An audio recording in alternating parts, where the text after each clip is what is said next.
这是我们为他的领域，这是我们向往的战场。过往落下的遗憾，都将化作前进的动力。无数日夜的磨砺，构筑我们前往巅峰的道路。我们终将打破敌人的防线，迎接我们胜利的曙光。我们汇聚于此，与各大强队竞逐冠军之险。虽为新政重组，锋芒却势不可挡。纵然面孔崭新，战术早已千锤百炼，心中已有坚定目标，早已做好万全准备。用每一次完美操作，撕碎所有质疑与偏见。失败并不可怕，只怕辜负深厚的期待。战局虽有无限加时，但胜利终将属于我们。以热血破重围，以荣光进坚守。此战不为居民，只为向世界证明我们的实力。此战躬身，志在留名。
Good afternoon, ladies and gentlemen. Welcome to the CNL playoffs. My name's Travi. Joining me here for the first time, Silverwolf. Welcome onto CNL. How are you doing this afternoon?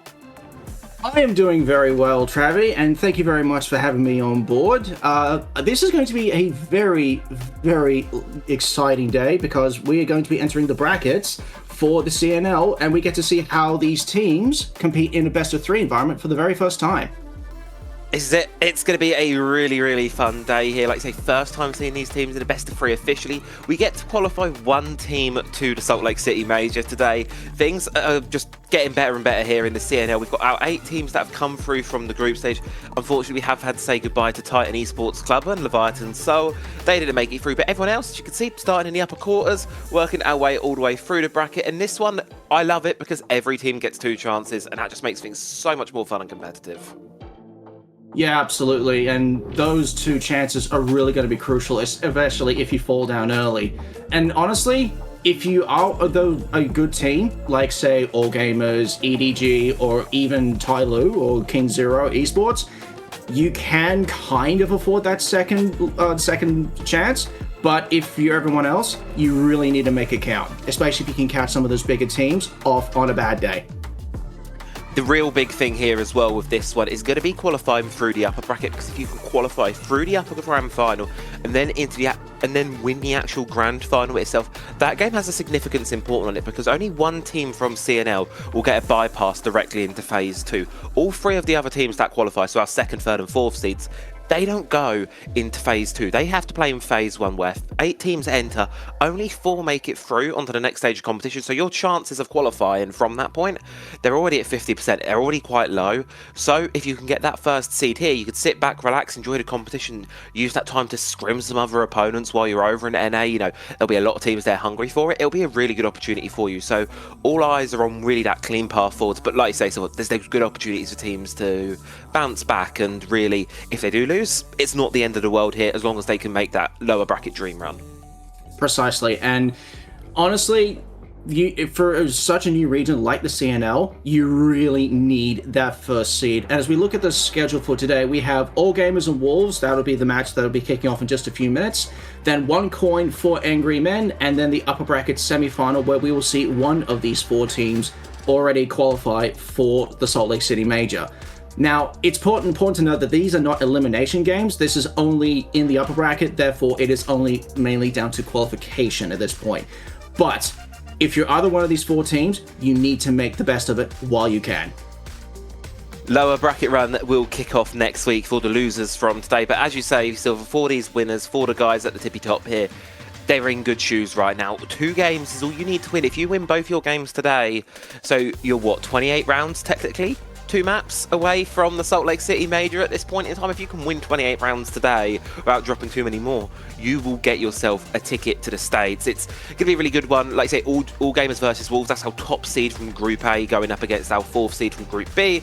And then 1 Coin versus 4 Angry Men. That's our 2nd seed from Group B going up against our 3rd seed of Group A. So really close game, especially that 2nd game there. I've got my eyes. I think that one's got a bit of upset potential in there, possibly. Just maybe, you never know what quite is going to happen with it. But as for our 1st game, things are looking really, really exciting for it. All gamers versus Wolves. All gamers, they have been absolutely phenomenal throughout all of the group stages. And if you cast your minds back to the APL Last Chance qualifiers for SI 2026, they were actually, I believe it was 1 map away from qualifying to SI over Daystar. So they definitely have the chops to compete among some of the best. But that being said, the SI is a completely different beast to the Major, and it is considerably easier to make the Major, but even so, for all gamers to be 1 series away from qualifying to SI on their debut, I might add, that's a pretty impressive resume to have, especially when you go into the CNL kickoffs. Is certainly indeed. And another thing I really wanted to add to show how much all gamers were dominant over this league was their ability to convert 4v5 situations. So this isn't the situations where they're getting the opening pick. This isn't the situations where they're actually winning that initial gunfight. This is when you lose that first gunfight, you're 4v5 down, and this is the conversion rate here. You can see right at the top, you've got all gamers. 70% is their win rate there in a 4v5 situation, just showing you how much. So you can get the first pick on them, and 30% of the time it will work, but the other 70%, they just do not care. They're just going to continue to play their game, and they will be able to recover the round from themselves. And then I've shown the top 5 there as well, and then all the way at the bottom, just for comparison's sake, is going to be Wolves. They're on 18% conversion rate, so if they lose the opening pick 82% of the time, it ends up resulting in a round loss, which is a pretty you could see the differentiating factor in between the 2nd place, All Gamers and EDG, how much it's going to be a crazy one. So it's really interesting stat to see. And then as well, another one we want to pull up is the map vetoes as well for this one, the map distribution here in CNL. This league, oh my god, they love labs. They love labs. They haven't touched 3 of our maps, but obviously Silver, going into best of 3s, I'm expecting to see a bit of a wider distribution. Yeah, I was actually looking up the map stats before we went live, and Labs is just insanely popular in the CNL. Consulate does get a little bit of play, but nowhere near as bad as Labs. And it actually kind of ties in with some of the APL stats as well, because Labs and I think Chalet is another one of the popular maps within the APL. So for comparison, for a sort of mini comparison, if you will, to have the APL and the CNL have Labs as one of their best and most popular maps, that definitely will bode well going international. But if you look at some of the maps that they have not played, Fortress, Border, Cafe, they really need to bring them out at some point. And I think in this playoff bracket, we'll get to see some of these teams experiment with something that may not have shown during the group stage. Fortress, I think, is going to be the interesting one for me because it is so new, and there's only maybe 2 regions who have gotten a handle on Fortress at this point. The biggest one, of course, being the NAL, as they were the region to bring out Fortress the most. Yeah. But the rest of the regions don't play it all that much. So, if anything, I do want to see if any teams from the CNL will actually bring Fortress out at any point during this playoff bracket. I really hope they do, because for me, when we look ahead towards maybe map vetoes and how we will ban things in this best of 3, whoever picks, because I feel like it's inevitability, we're going to see some Nighthaven Labs today. Whoever picks Labs is on a massive disadvantage. They're wasting a pick because you know it's going to come out. But looking at the players for who we've got inside of our game today, of course, you look towards that All Gamers side there, you've got some really experienced players. You've got people like MC who have been around the block before, have been here for ages, really gunning it up. And then on this Wolves roster, it's a bit of a younger roster. It's a bit more of some new faces to the scene.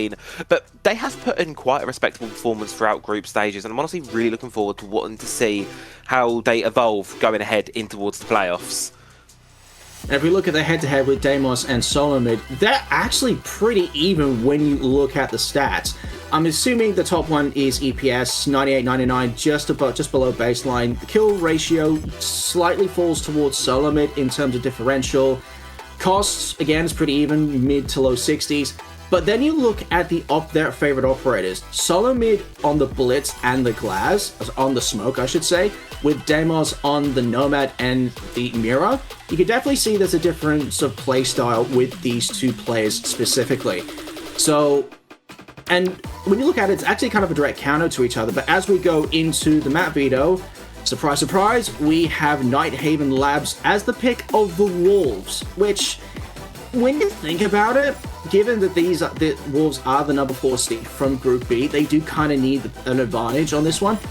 But with AG picking Border as the second map, that actually makes things a little bit more interesting, because again, this is a map that we have not seen played at all during the group stage. And to decide it, if we need it, we're going to Consulate, which as we saw earlier, is the second pick map of the CNL during the group stage, so it's a fairly even map. But even so, you kind of hit the nail on the head there, Travi. Labs is kind of a wasted pick on the side of Wolves because it is so well known. It is so heavily played in the CNL.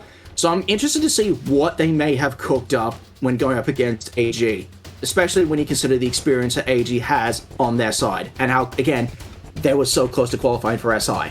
So take that into account. They're going to be looking really, really good here. All gamers have done a phenomenal job working this map veto into what I think is something that really leans into their favour. As we've said, Labs was an inevitability at this point. We were always going to see a Lab, so Wolves being the ones that have to pull the card, have to choose it out. To me, it signifies they think it's the strongest map in their map pool, which is fine and all good, but it's also one of the best maps for all gamers. All of these teams in this league have proven their prowess on this Labs map here, so I'm a bit worried for Wolves to win that one out. This then suddenly goes into must-win territory for me for this one from the Wolves. They have to win this Nighthaven Labs, because if they don't, they're then going on to Border, which has been banned so early in many of these vetoes in the best of ones by Wolves, by all the other teams here. They don't really want to play this map all too much. All gamers are now twisting their hand a little bit, and they're bringing out the big guns here. Silver, this is now playoffs, this is now the serious games, this is where you start to show things off a little bit more, try and get yourself in towards the major spot, and that's exactly why you play Border. No one else has seen it from you in this league. We don't really know what to expect going into it. If there's one word I'd use to describe CNL, it's chaos. And that is also a map that I would argue Border very much aligns itself to. Yeah, I'd actually agree with that statement. And also, correct me if I'm wrong, Travi, but Border is also fairly frag heavy and leads more towards the attacker side as well. So it really comes down to, when we do get to Border, who's more switched on when it comes to their gun skill, and who's more communicative with each other, who's going for the frags, who's going for the trade play, and who has their communication down pat. Nighthaven Labs, you pretty much said it right. Wolves being the ones to pull the trigger on that one feels like they're kind of, I don't want to say scrambling, but they're going for the safe pick, for them at least. But AG, also being as good as they are, they should have this solved as much as the other regions have, say, Clubhouse solved. This is going to be a bloodbath, I fear, and I'm gonna be honest with you, and most of the community will agree with me on this, it should be AG's map to win. Sorry, correction, map to lose. Yeah, Wolves need this map more than anything, more than whatever they can do. All your dreams for Salt Lake City, they start here in the upper bracket of the CNL playoffs. All gamers and Wolves will load into Nighthaven Labs now, get ourselves ready. Not before some operator bans though. It's going to be Grimcade taking off at the first. Two operators that have been extremely potent. Yet again, Labs, it's played, and I feel we've got a very good feel for how it's going to go in this region now. It's all going to be about slowing down that attack, stopping those big set hero gun plays, because that's what defines the CNL. These big gunners going in, causing chaos, and that is exactly why these operator bans are going to target Morphines. Capital Bandit, again, no surprises there. When you compare the bans to some of the other regions, this is actually pretty stock standard.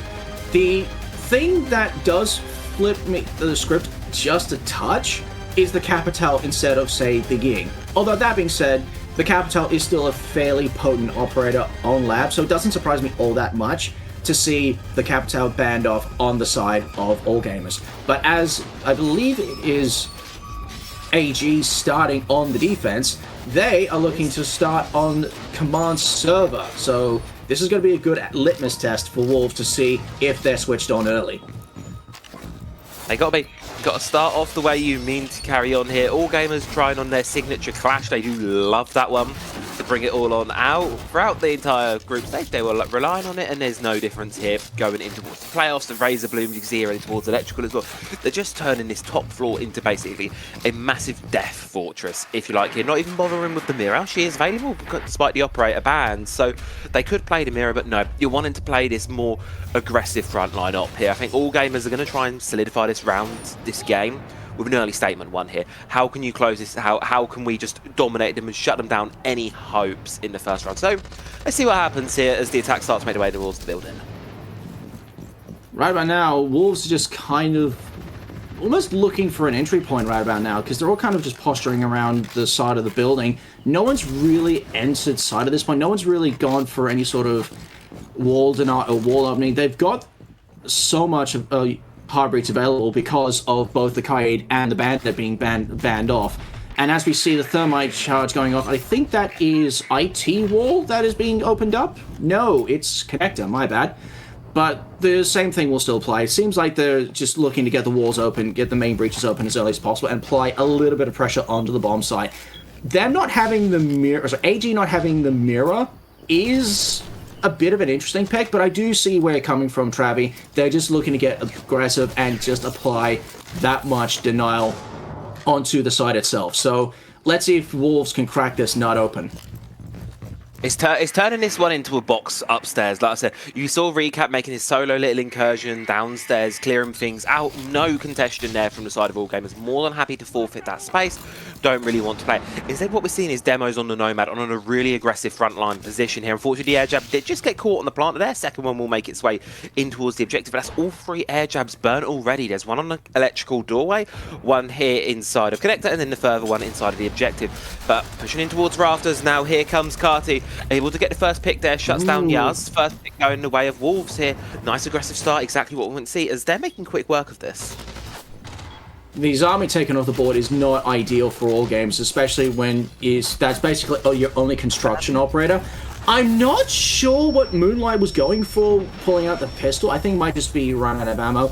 However, AG do answer back with 2 quick kills. That's Demos and Arfang taken off the board. Nomad and Thermite off the board. But the Thermite has done its job, and Demos was able to, I think, get the down onto Yaz. So, not the worst of starts for AG with 40 seconds left on the clock, but not a bad position for either team to be in, honestly. Big thing there you've lost is your push pressure from Connector side, and as we saw, that's where the Diffuser has been dropped as well. So all gamers have Diffuser in their cradle right now. They can hold on to it for dear life, so you need to push past these defenders. And when you've got to try and cover ground with the clash and the smoke on the line, it's going to be a very difficult sell here for Wolves. It's gone from a very winnable round to a very difficult one. You'll hear the player hop in there, take him straight out of electrical. Solo mid gets the kill. Charging up now, here comes Recap in towards the bomb site, confirms the pick on towards MC, going on ahead there, but the Warden whiffs the shots. No, it's a 1v2 situation, but the time, the clash, she's just doing her best job, but she can't survive the guns of the Wolves. And they'll take the first round here in what was, I mean, nothing short of a bloodbath, but ultimately, you've got to wonder there from all gamers, those first early picks, did they really need to happen? Scrappy, I think, would be the right word to use to sum up that opening round. But you're actually kind of right there. For AG to lose 2 picks that early on, especially the Azami, I think that was Moonlight that was on the Azami. So I'm not sure what AG were going for with this one. I can kind of see the logic in not going with the mirror, not bringing them out and bringing out the clash. I can see the logic there, but you really need to be switched on early. And as we go down to the basement, they are really, really doubling down on Plant Denial. You see the Goyo, you see the Tachanka, the Solus for any pressure above on the second floor, just above the bomb site. And then you've got the Ella, and I think I saw the last one. I'll have to double check that one as we look at the replays. Okay, it was the Warden. So it is very much a Plant Denial for the basement, but as we look over on the side of the Wolves, as they go on to, as they move towards the building now that the operators are locked in, I did see a Blackbeards, which I think is the first time we've seen that so far. and the Solid Snake. This is going to get interesting. I love the inclusion of the Solid Snake and the Blackbeard here. For me, this just solidifies that Wolves want to play this one fast and aggressive, which ultimately is, if I'm being honest, it's how I expected all gamers to play this one. The fast aggression wasn't something I expected to see from these Wolves guys, but they really wanted to do it here. The Snake being able to feed that quick information through with the Soliton radar, then the Blackbeard going in and confirming those kills, really advantageous in those ones with the shield that he has. It's a beautiful bit of kit. It's a beautiful synergy between these two operators here. As you can see, they're making speedy work at this top floor here. 50 seconds in, and we've already got a nice amount of control of it and can start to look our eyes onto the first. And looking at the rest of the Wolves operators as well, the Twitch is great for getting rid of some of that util, especially the Goyo canisters flooded around site. So it's great for that. Great for that as well. The Ace and the Sledge, that's just easy. Your hard and soft breach operators there, just applying a lot of pressure on the side below, and then getting main breach up. But as we see it down, that is Arfang, the Blackbeard, taken off the board. AG with the early pick, and that is the one operator the Wolves could not afford to lose. But they do answer back with MC being downed. Let's see if Wolves can confirm the kill. So far, not just yet. There you go. Move on and get 2 quick kills coming in the direction of Wolves now. MC and Moonlight taking off the table here.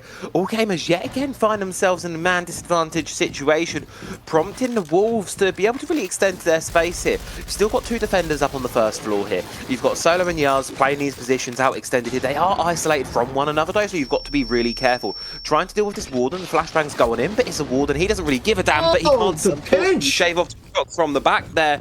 Beautiful work from Wolves. They're just isolating these all-gamers players. I think they're getting far too aggressive, and they're paying the price for it. Yaz takes matters into his own hands, shut down Carty, but a 3v2 situation now for Wolves. It favours them in the massive. Wolves have been incredibly switched on this first map, and I was not expecting this, especially when you're coming up against the top seed in all gamers. And with Yaz down to less than 10% on the Solus, you really need to be playing smart here. But with 30 seconds left on the clock, the Chunker's still at full health, but running out of those Molotovs. The advantage Wolves, but can they get the swing? Yes, that's 2 kills from Railgun. That is 3! Who needs utility when you've got that LMG? All gamers answer back 1-1 as we go into round 3. Holy crap! That is such a rat spot. That is a spot and a half there. Pro behind just a little boundary. All gamers though taking a tactical timeout. Anywho, I think it's a good point to call it. If I'm being honest with you, Silver. Reason being for that is they strategically have lost 2 rounds here. They've lost both rounds strategically. They only won that previous round because Railgun was just so good on the Janka there, catching the opponent completely off guard. That's an individual play. That's a fluke. One that you cannot repeat yourselves. And for me, coach has got to be saying right now, boys, slow it down. We're giving them too much free stuff. And the Wolves, they're more than happy to take it. Yeah, absolutely. And you hit the nail on the head with the all gamers taking the attack timeout this early. And again, you can't rely on solo plays this early on in a BO3. You need to be able to capitalize on those mistakes when you can. And the Wolves, they were able to capitalize round 1, but it's only because of that Tachanka, which I believe was on Moonlight. That and the rat play was just perfect from Moonlight. But the Wolves had that round. They should have won it. It should be 2-0 in favor of Wolves. But as we go to the tertiary site now, AG really need to answer back tactically. They can't just win around on a single gunplay. They need to be able to get this one over the line the right way. That's going to be the big thing going in towards this round here. The right way is the best way to put it ultimately. You know, we can't rely on the gun skill forever here, especially regionally here. Watching it even a free cam. Railgun, just, oh, that's disgusting. 3 headshots as well, could I add. All 3 of those are shots to the head, and all gamers will take it because that was a very much needed round there. Resets the mental going into the time. Makes it, okay, we lost it. We can still win it, but if we could do it strategically, we can make the wins even. Clean it down. Tertiary bomb site. Control storage, as you said, so it's going to be an extension out towards the first floor here. We'll be seeing the ram introduced by the attack. It's all going to be about how quickly can they secure control of this vertical here for Wolves. 30 seconds left on 30 seconds done, I should say, and so far it's just been pretty stable so far, and just getting the main breaches open, the main walls opened up, with IT coming up next. Wolves, they actually need to continue on with the same pressure they've had so far. They need to get aggressive. They need to just keep this momentum going. Yes, they lost the round, but it was only down to Railgun on the Tachanka. They need to brush that aside. They need to get back on the horse. And right now, they're just getting as much open as they can. 2 minutes left on the clock, and yeah, that's not ideal for Wolves. 4v5. AG, for the first time this series, have the opening pick. Really good one there to be able to find themselves recapped nice and early on. That's the striker as well, plenty of utility. We saw the hard breach was used, but the frag grenades bought and the stuns as well. Anything else the strikers bring, that's not going to be playing a factor in this round here. And MC now paused up on the front line here, trying to do this job on rafters. You're basically playing the burn time role here. You're just trying to hold this fort down as long as you can. You've got the pressure coming in from IT, as well as now the pressure coming in from the doorway as well. But you can repop that Kiva barricade back up and continue to try and swing, continue to try and contest. Unfortunately, Moonlight tries to contest something himself. Will pay the price. The smoke being getting his util down on IT will just delays time that little bit longer. And as we see the Dokkaebi taken down on the side of the Wolves, 4v3 now in favor of AG with a minute left on the clock, and as the Ram gets the down, this is a much more competitive and a lot more what we expect from AG. As Solo Mid gets, I think that is his double, gets a double. So you really need... Oh! I wasn't able to finish my point as the round is over that quickly. After that tag timeout, AG go up 2-1. That was exactly what they needed. That was a beautiful defense. That's what we should have been seeing from them start. I think the biggest difference in that round is they actually respect their opponents a little bit there. They're not just running at the Wolves. They're not just giving them these free picks. They're reserving themselves back a little bit, holding these crossfire angles here. You could see it there. You've got MC on rafters, but then you've immediately got that backline player inside of server to hold the cross, anyone coming through IT there, giving MC that little bit more flexibility to play that position, how he's going to want to do so. That's exactly the kind of team play that makes all gamers so strong, because while they are still an aggressive, chaotic team, it only works when they play as a team, when they have that team play nature back behind them, when they're supporting one another. So we're going to return up towards the top floor site now. Funnily enough, the only one that AG haven't been able to convert yet on their defense. If they can do so here, momentum's firmly in their favor. We'll just have to wait and see how the round unfolds. Yeah, we'll find out in about 3 minutes time to see if AG are back or if Wolves can equalize. But as we look at the operator lineup, we have a bit of a significant change-up, especially considering with the Clash being banned out on the side of the Wolves. We see the Denari come out for the first time. He actually gets a fair bit of use throughout a couple of different regions, but this bomb site in particular is not one that I've seen on a regular basis. Yes, we do see Denari on labs, but more down towards the basement and this first floor, not usually on second floor. So it'll be interesting to see what AG come up with the Denari. Clashless setup here forces AG to do some wild things. They were also hiding Railgun there on that Valkyrie. That's another big thing to add on the side of this one. They were hiding it, and look at what Wolves have bought, or rather what they've not bought. They've not got a Thatcher. They've not got an IQ. They've not got anything specific to dealing with these black eye cameras. They are going to have to be quite careful later on in this round how they're dealing with information, how they're actually getting it out here. Because Wolves, if they're not careful, there's some C4s that can be played from underneath. That's what Railgun's looking to do, and it could be huge. It could be if this works out. And they do kind of have something to get rid of the black eyes cams from the Valkyrie, and that is the Twitch. But you got to find them first. If you can't find those black eyes cams, then what's the point? And that is coming up clutch right now as the only Nitro Cell gets thrown, and there goes one of your hard breaches, Habana taken off the board. Once again, AG have the opening pick with 2 minutes left on the clock. MC just reinforces off connector, back in towards the objective. You've got your opening pick. Black Eyes have done their job.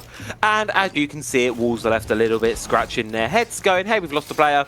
Now what? It's a Black Eye camp. There you go. Spotted it out there. And that's all the C4 did. You have to take out your own Selma there. And now you have no way in from connector side, bar stumbling through the electrical doorway. In terms of utility, in terms of mount count, all gamers have played the early round here to perfection.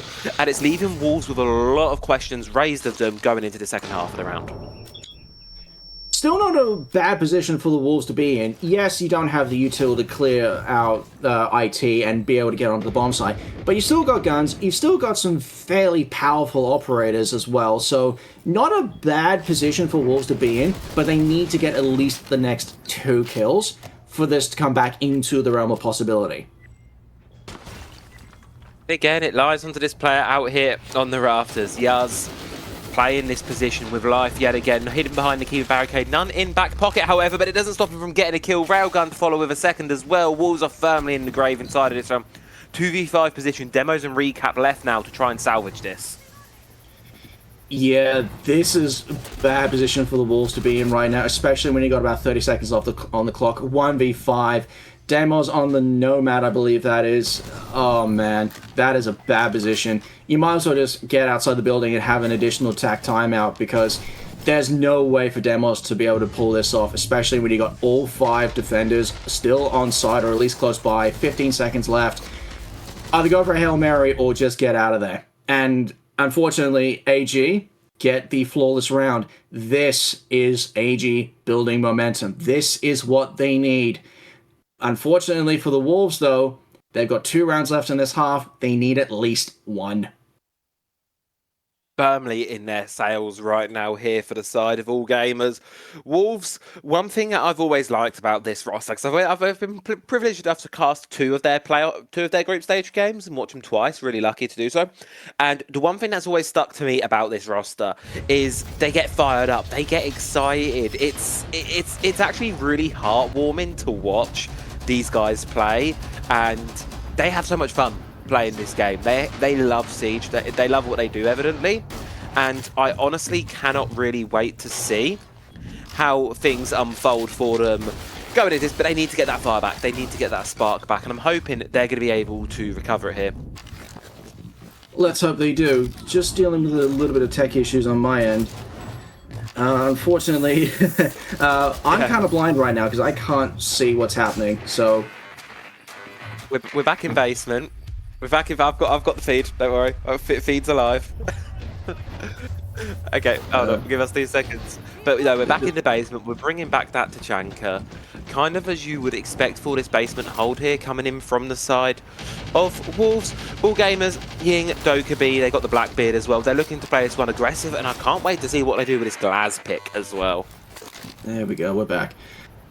Okay. Sorry about that. I think we're back online now. But yeah, just looking at the operator lineup here, this is a very interesting pick, operator lineup from from Wolves.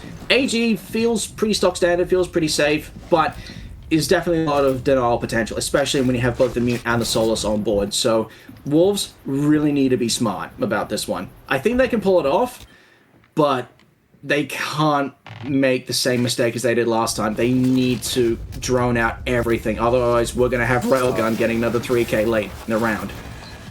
Calling it now, what's going to happen here is you've got the Candelas going in upstairs, but you're peeking right on towards the Warden, who doesn't really give a damn there about that. We'll be able to take that gunfight with the Ying. The charge into sight will commence, but unfortunately, Corp preoccupied. Solo mid's going to be unable to deny anything going down yet, but the Jamaica launcher will stop at least an immediate plant attempt going in from Animus, so as all this utility comes on through. Unfortunately for Wolves, they're not going to be able to commit to a plant down, just going to be stalled out entirely here. The defensive all game is playing this perfectly, and as much as they lose the first pick, MC immediately able to trade it back 4v4 position. That is a really, really good set of Molotovs from the Tachanka. And Railgun doubles down by getting rid of Demos on the Ying. That is a perfect stall out from Railgun. And with that main breach blocked off by the Keeper barrier, Wolves, they now have to pivot with 70 seconds left on the clock. They don't have the time to be able to go for the plant, even though they do still have the diffuser in the hands of Arfang. They need to commit to something else, and they need to do it fast. Right now, they're stuck. They're stalled out. They can't even get into the building right now. No, and that rush went wrong for two key reasons. It's utility falling flat on its face. Utility upstairs, you're throwing Candelas on towards a Warden to try and dislodge him from the vertical. He's a Warden. He doesn't care about that. And you try to throw more players on the vertical, you will get one. He'll trade it immediately back there, but a 1v3 situation for recap. Puts him in a very precarious spot here, charging on through with the bearing. Diffuser is cold here inside of storage, and here come all gamers looking to get aggressive. They want this one done, and they will finish it indeed. And as I was saying, utility upstairs doesn't hit its mark. Utility in the site, it doesn't hit its mark because you throw all of it into the objective, charging through Animus. But it's a very easy choke point there, and a Tachanka, like you say, Silver, take exact advantage of that with the mollies. They're in the perfect position where you need them to be. And big problem there is I feel like that could have just been solved with a bit of droning and saying, hey, we might need to do a little bit of work before we commit to this rush. I feel that was a very easy, avoidable round loss there for Wolves. But all gamers, they're 4-1 up at the moment and firmly in the lead now. I think what's really letting the Wolves down right now is just the lack of intel. They're struggling to be able to pick apart what all gamers are doing on the defense. They don't bring the right operators for the setup they need. They don't pivot in time. And as we saw in that last round, they get choked down. They struggle to rebound. And as we look at the replay here, we see it on the pinch point. I think that's Arfang down, but then we get the pinch, and that is your MC taken off the board and there's your Army off the board. But it didn't matter. Round was won at that point anyway. So now, AG, if they really want to go into the second half with a good amount of momentum, they need to keep doing what they do best. Disrupt the Wolves and prevent them from even getting onto the site, let alone into the building. And speaking of the site as well, Silver, it's Kitchen Cafeteria, the most unpopular site by far. But you want to know a really fun stat about this one here in the CNL? It's been bought 3 times so far in group stage. And it's not been won a single time by the defense. It's only been bought 3 times, granted, but it's got 100% attacker win rate. So let's see how this one plays out. Moonlight meeting here on the Scopos, and perfect operator for this situation, I feel. This feels like a bit of a flex from AG. If they're coming onto a bomb site that has a 0% defender win rate, this feels like either an ego pick from AG or they're flexing right now. Either way, this could backfire so spectacularly if the Wolves are able to pick this apart. And right about now, I think they've got a pretty good lineup to do this. You've got the Brava, you've got the Gridlock for the flank watch, the Dokkaebi to root out operators, the Ram for the vert pressure, and then you got Arfang on the Ace to open up the bomb site as much as possible. So they have the tools, I think, but that being said, do they have the switch on? Are they ready for this? Right about now, 90 seconds left on the clock. Still struggling to get pressure control of that second floor. I'm not sure they have just yet. It's been forfeited. All gamers aren't playing up there anymore. They're all 5 back down towards the first. It's just how quickly do Wolves recognise that and then start to take advantage of. More importantly, you don't want to be losing operators like that. That's the Ram gone. And immediately, second one falls following suit. Your 2 operators with your vertical capability there. Your Ram's gone. Your one of your ones with your super shorty, that's been removed as well. It could not be going worse for Wolves right now. Who are they getting picked apart? I mean, CPK still does have the super shorty on the Gridlock, but that's not really what the Gridlock is there for. It is flank watch. It is cutting off those rotates on the side of the defense. And as MC gets their second kill, there goes the cap can. It is just down to the Ace and the Dokkaebi. Moonlight does get taken down, so that is the Scopos taken off the board. But at this point, I think it's too little too late. 30 seconds left on the clock. Arfang less than 20%. Diffuser in his hands.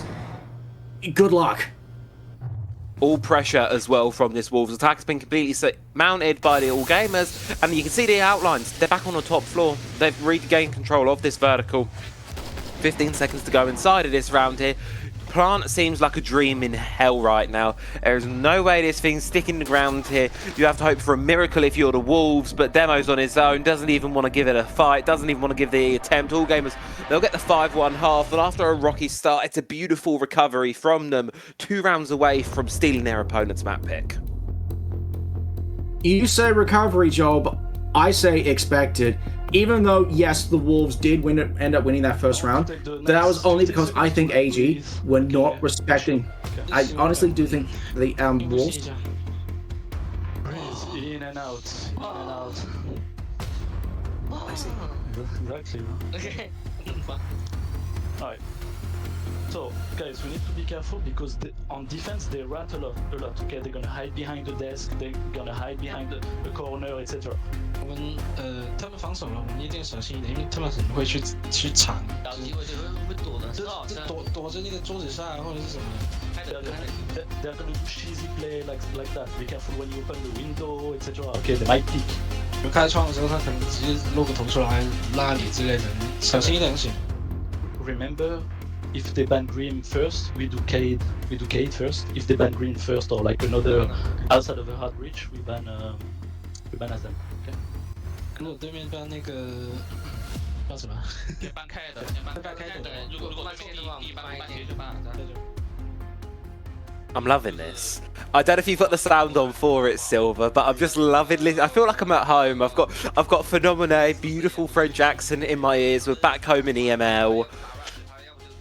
But more importantly, really good information there coming in from all gamers. They're essentially saying, be careful. Wolves are going to play ratty when you hop in the building. Check underneath windows because someone's going to be sitting there with a shotgun waiting for you. The prep work is evident, and you can see for Wolves right now, they're soul searching. They're trying to work out what to do with themselves. It's a little quieter, interestingly enough. Moments of sort of silence inside of the timeout here, so curious to see how things unfold for them, but all gamers certainly sound like they have a good read going into their attacks. Being able to listen in on the halftime talks with the coaches, even though we can't understand the language, it is still great to hear. And you said to yourself, Phenomena, God, I can never pronounce his name. The coach for AG, I can never pronounce his name properly, but being able to hear his prep work and to telling his boys what to expect, what are they looking for, how are they going to prep for this? This is some really good work from the side of AG, and even though the pressure is well and truly off their shoulders and is on the Wolves, they're not taking this lightly. And I think the reason why they were able to recover as well as they did is because of the respect they owed to the Wolves. It took them a couple rounds to do it, and it was off the back of a Moonlight clutch on that Tachanka in the second round. But it was there. The respect was finally owed. And as we jump back in, Wolves start their defense on command server. And towards typical tertiary here, just try and throw things off a little bit here. And I feel like that is going to be very much the game plan for the Wolves inside of this hub. Don't play the default, don't play expected, but unfortunately, listening into all gamers, the unexpected is the expectation here. You're expecting them to play a little bit wacky, a little bit out of the ordinary here. It's very sort of trap heavy on the lineup here. Malusi, Fenrir being brought to the board, that Denari as well. The Mirror seeing a bit of an introduction to play here. Meanwhile, the bans from the Wolves, if we look at what they've actually gotten rid of, they're banning Ying and Amonte. They do not want any massive set play that's coming on through. No, I think that's smart on the side of Wolves, especially the Ying ban. The Monty, you can kind of work around the ban because you've still got two shields, you've still got the Blackbeard, you've still got the Blitz, but the Ying taken off the board, that is some pretty crucial execute utility taken off the board. And that's going to make it a little bit more difficult, as you say, for AG to be able to explode onto site. So let's see if Wolves are able to crack this nut. And as we see them just slowly making their way around the building, just getting rid of the mirror on the IT breach wall so that can be opened up. Right about now, I think AG can afford to take this round a little bit slow just to see what the Wolves do on the defense. So, and with 2 minutes 15 left on the clock, that's exactly what they're doing. They're taking it slow, they're just being a little bit patient, taking the extra time to just get that IT breach opened up as much as possible, and taking the time to drone, which is what the Wolves did not do as well on their attack. So already, AG, a step ahead in the right direction. Ying be damned, they're going to go for a set play here. You get the first pick there, Blackbeard in towards the objective here, trying to stick the defuse on down. The Ace covering the breach from the outside, so defense can't go straight on towards the vertical there. And you can see it, Wolves notice the fuse is hitting the floor, and yes, it will, but they can't get a foot inside of this round here. All gamers have beautifully found the exact boundaries to hold, and they could just peel on back right now. The fuse ready on the floor for them. They just need to hold out for the next 30 seconds, but in a 5v3 situation here for the Wolves. It's looking very difficult to do so. Recap, Moonlight caught in a gunfight here. Moonlight will eventually fall for it, but that's fine. You could afford to lose that one. 20 seconds left to go here. Clean vertical on towards the kit itself. There's no way in hell the Wolves bring this one back. No, and if they do, that'll be a bloody miracle. This is an evil setup from the side of AG. That is an almost pitch-perfect post-plant win. And even though AG do lose all 5 players, Wolves, they're out of time. They were shut out for long enough. And I'll tell you what, I've not seen that kind of setup on labs before. I've not seen the vertical from outside the building, for God's sake, using IT breach as part of that vert. That's actually genius on the side of AG. And Wolves, they just couldn't spot it in time. And how quickly they got that plant down as well. That was really well done from AG. It's one that happens, and if you ask me, the Yingban almost working into their favour in the sense of it doesn't telegraph the rush. You don't get that sound cue, because you hear a Ying and you normally just assume there's going to be a rush coming. You didn't hear that. For Wolves, they just kind of seem a bit asleep at the wheel, and by the time they realise there's a plant going down, you've got maybe half of that diffuse time to go, and yeah, you can see it here. They do try and bring it back. Recap doing a really good job in that round to get it back, but unfortunately just the clock there. All gamers at every possible position. I mean, look at that from Recap. That is disgusting. We'll leave a quad kill in the round, but just not enough. No, you're absolutely right. And for Recap to get a quad kill effectively in the post plant and still lose out on time, that's going to be soul crushing on the side of the Wolves to come so close, but not quite enough. And this time we go up to command server. This is Wolves on 5 match point deficit. AG are very much in the driver's seat, and they're not looking to slow down anytime soon. They're not going to slow. They're not going to falter. They're just going to keep on doing their thing, and their thing is what they do marvellously if you're all gamers right now. So they'll just go through the notions. They're just going to play this one safe. Yet again, it's very much on Wolves, but they're going to be right on their tails as the moment, they're ready for another crazy rush play from all gamers. They know it's going to come at some point. It's just a question, does it hit this round or in a few? They're not sure. Neither are we.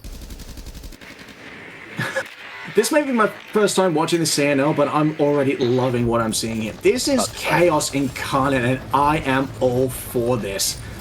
But 2 minutes left on the clock, AG, they're actually taking their time a little bit. They're not going for the immediate rush like we saw downstairs on control server, I believe. Control storage, my bad. But they're still paying the Wolves the respect that is due to them. They may have 5 match points on them, but that doesn't mean they're going to rush this, not like they did in round 1. This is really smart from AG, especially Moonlight on the Nomad, on the Rappel, outside IT breach, just applying a little bit of phantom pressure and making sure that the attention of the defense is slightly divided. But slightly might be enough. Much slower round inside of this one here. You can see it in the PIP. The attackers making their entry in towards connector. C4 goes, but shot out of the air. Beautifully done there. I believe we'll credit Railgun with that one. And sure, while you'll be stalled out by the fire temporarily, Selma charge on the mirror window is going to force Arfeng to go try and get a bit aggressive here. Playing up close by the angle. But Beehive's coming on in. It's not an unlikelihood that they could be spotted out here. So all gamers, this attack shaping up very well for them. But the C4 going to throw things into total disarray there. Demo's getting the opening pick.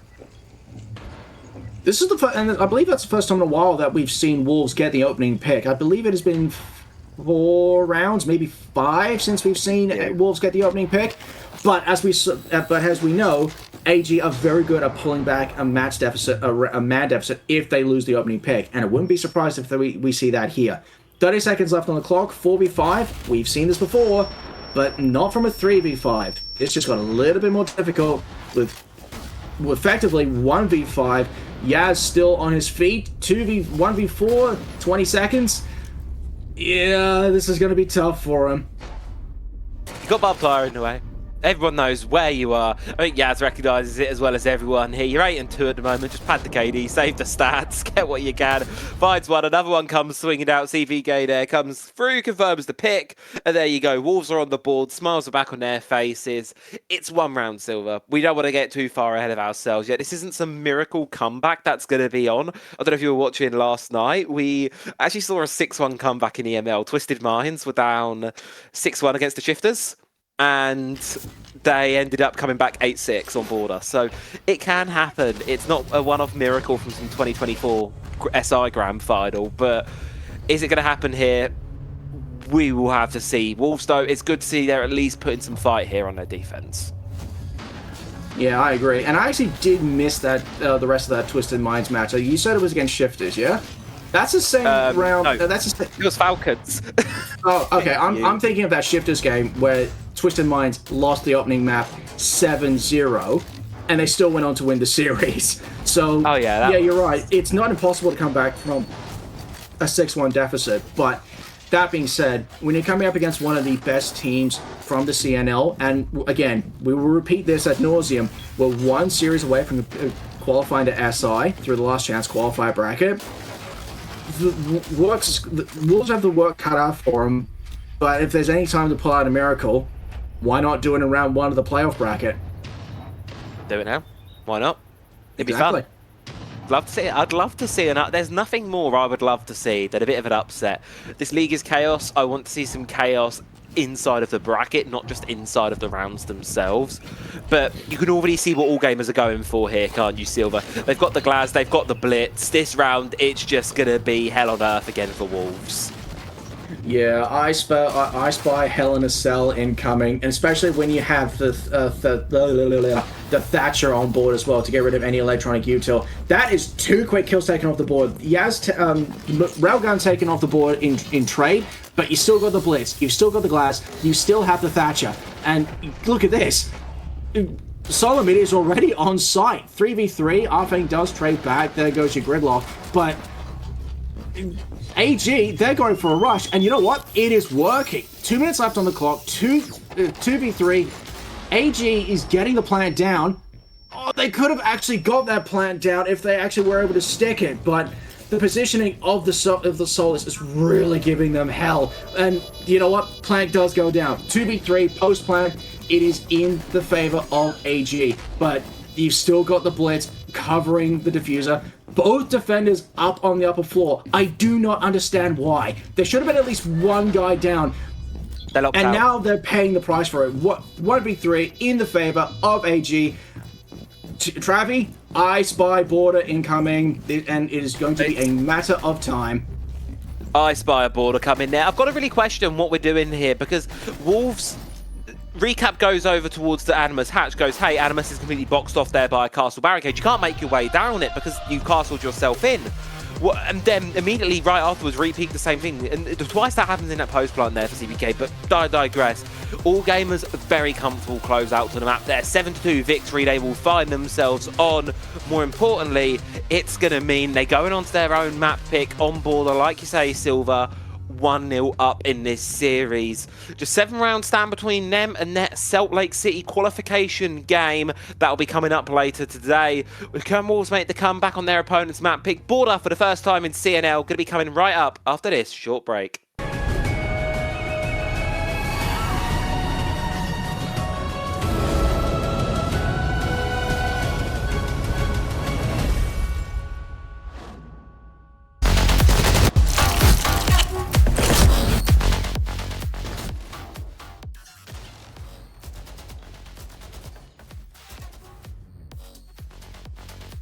Mitch screaming in our ears. Welcome back, folks, to CNL playoffs here. First game of the afternoon has been off to a pretty quick start there. Right, all gamers taking their opponent's map pick nonetheless. 7-2 away from the Wolves, unfortunately for them, just unable to stand up after a bit of a rocky start to the game for AG. Wolves just unable to really keep up with the pressure there, keep up with the momentum, and AG just run away with things a little bit there. Some nice individual plays, but just not enough for them. Silver, map 1, I think Wolves will be quickly wanting to forget that one ever happened. Yeah, absolutely. The Wolves, as you said, they were just not able to keep up with any sort of pressure, any sort of momentum. They just could not keep up. No, they couldn't at all keep up, and you can see it here in the stat lines, right? Yas, Railgun, MC, Solo, all positive by quite a considerable margin. Yas especially there, 11-3 on the first map versus, you look towards the flip side of Wolves, and the only player to break even was Recap, and that was coming off of a 1v4 there that didn't quite transpire due to the time in the post plant, so ultimately, not a great performance for them, very much shut out there, and the concern for me, Silver, that was their choice, that was their map pick. Yeah, that's probably the biggest red flag for the Wolves right now. Nighthaven Labs was their map pick. They felt safe to go on this map. However, as we've said in the pregame, Nighthaven Labs is very much the most well-played map in the CNL. It was played, I think, 9 times, 10. This is number 10. And as we see, Yaz with the MVP, 11 kills, 3 deaths, 151 EPS. And as we go straight into map 2, Travi, what do you think we're going to see from Border? I think we're going to see a bloodbath on the side of AG. I think it's going to be a very quick 2-0, if I'm going to be honest with you. I can't help but agree, if I'm being honest with you, Silver. I don't see this series going any other way, if I'm being honest with you right now. All gamers, their quick, fast-paced style of attack. Wolves really struggled to deal with it back on Labs here, and Border is a map that certainly plays around it better, more traditionally. You can already see them leaning towards it here. MC hopping straight on towards the Seds. Well, you know, it's going to be one of these ones. We're heading up to Armory Archives here. A lot of traps on the lineup of Wolves here, looking to try and stall, slow things down here. Tuberel Castle will be playing tandem with that as well. Ultimately, though, I think it's going to be very much an uphill battle here for the Wolves, and like you've said, this is the first time we're seeing Border in the CNL. What happens now is anyone's guess. The Wolves may actually have one saving grace, and it is exactly the point that both of us have just brought up. It has not been played in the CNL up until now, at least not in a competitive standpoint. They've probably scrimmed it, the teams have probably scrimmed it, they've probably played on it a couple of times, but this is the first time it has been played in anger. Like, there's actual stakes on the line. And with the Wolves and having their backs to the wall, facing being sent down to the lower bracket this early, and after a very, very quick Nighthaven Labs, which is a comfort pick for these guys, they may come out swinging early, but it really comes down to whether or not AG are respecting the Wolves this early, and whether or not they actually have something properly cooked up on Border, or if this is just an ego pick. Wait and see. I mean, there's no doubt they've scrimmed this map. Border, especially when I think internationally as well, it's a very popular map. So, you know, All Gamers will be a team that are looking to qualify for the Salt Lake City Major. I think they're one of the 4 runners in the league for it. They are going to be practicing this one. They are going to be scrimming forward as well. And you could already see All Gamers thinking about lining up how they want to play this one here, right? You've got the Montaigne here on the Archives doorway. You've got Moonlight on the Thatcher to catch any C4s thrown that way. Will immediately disable them to cover from the window. You're going to do a perfect little half take here. You're not even going to try and contest the whole map. You're just going to get into the corner, plant a defuse straight on down, and now let's see whether Wolves can formulate a response to it.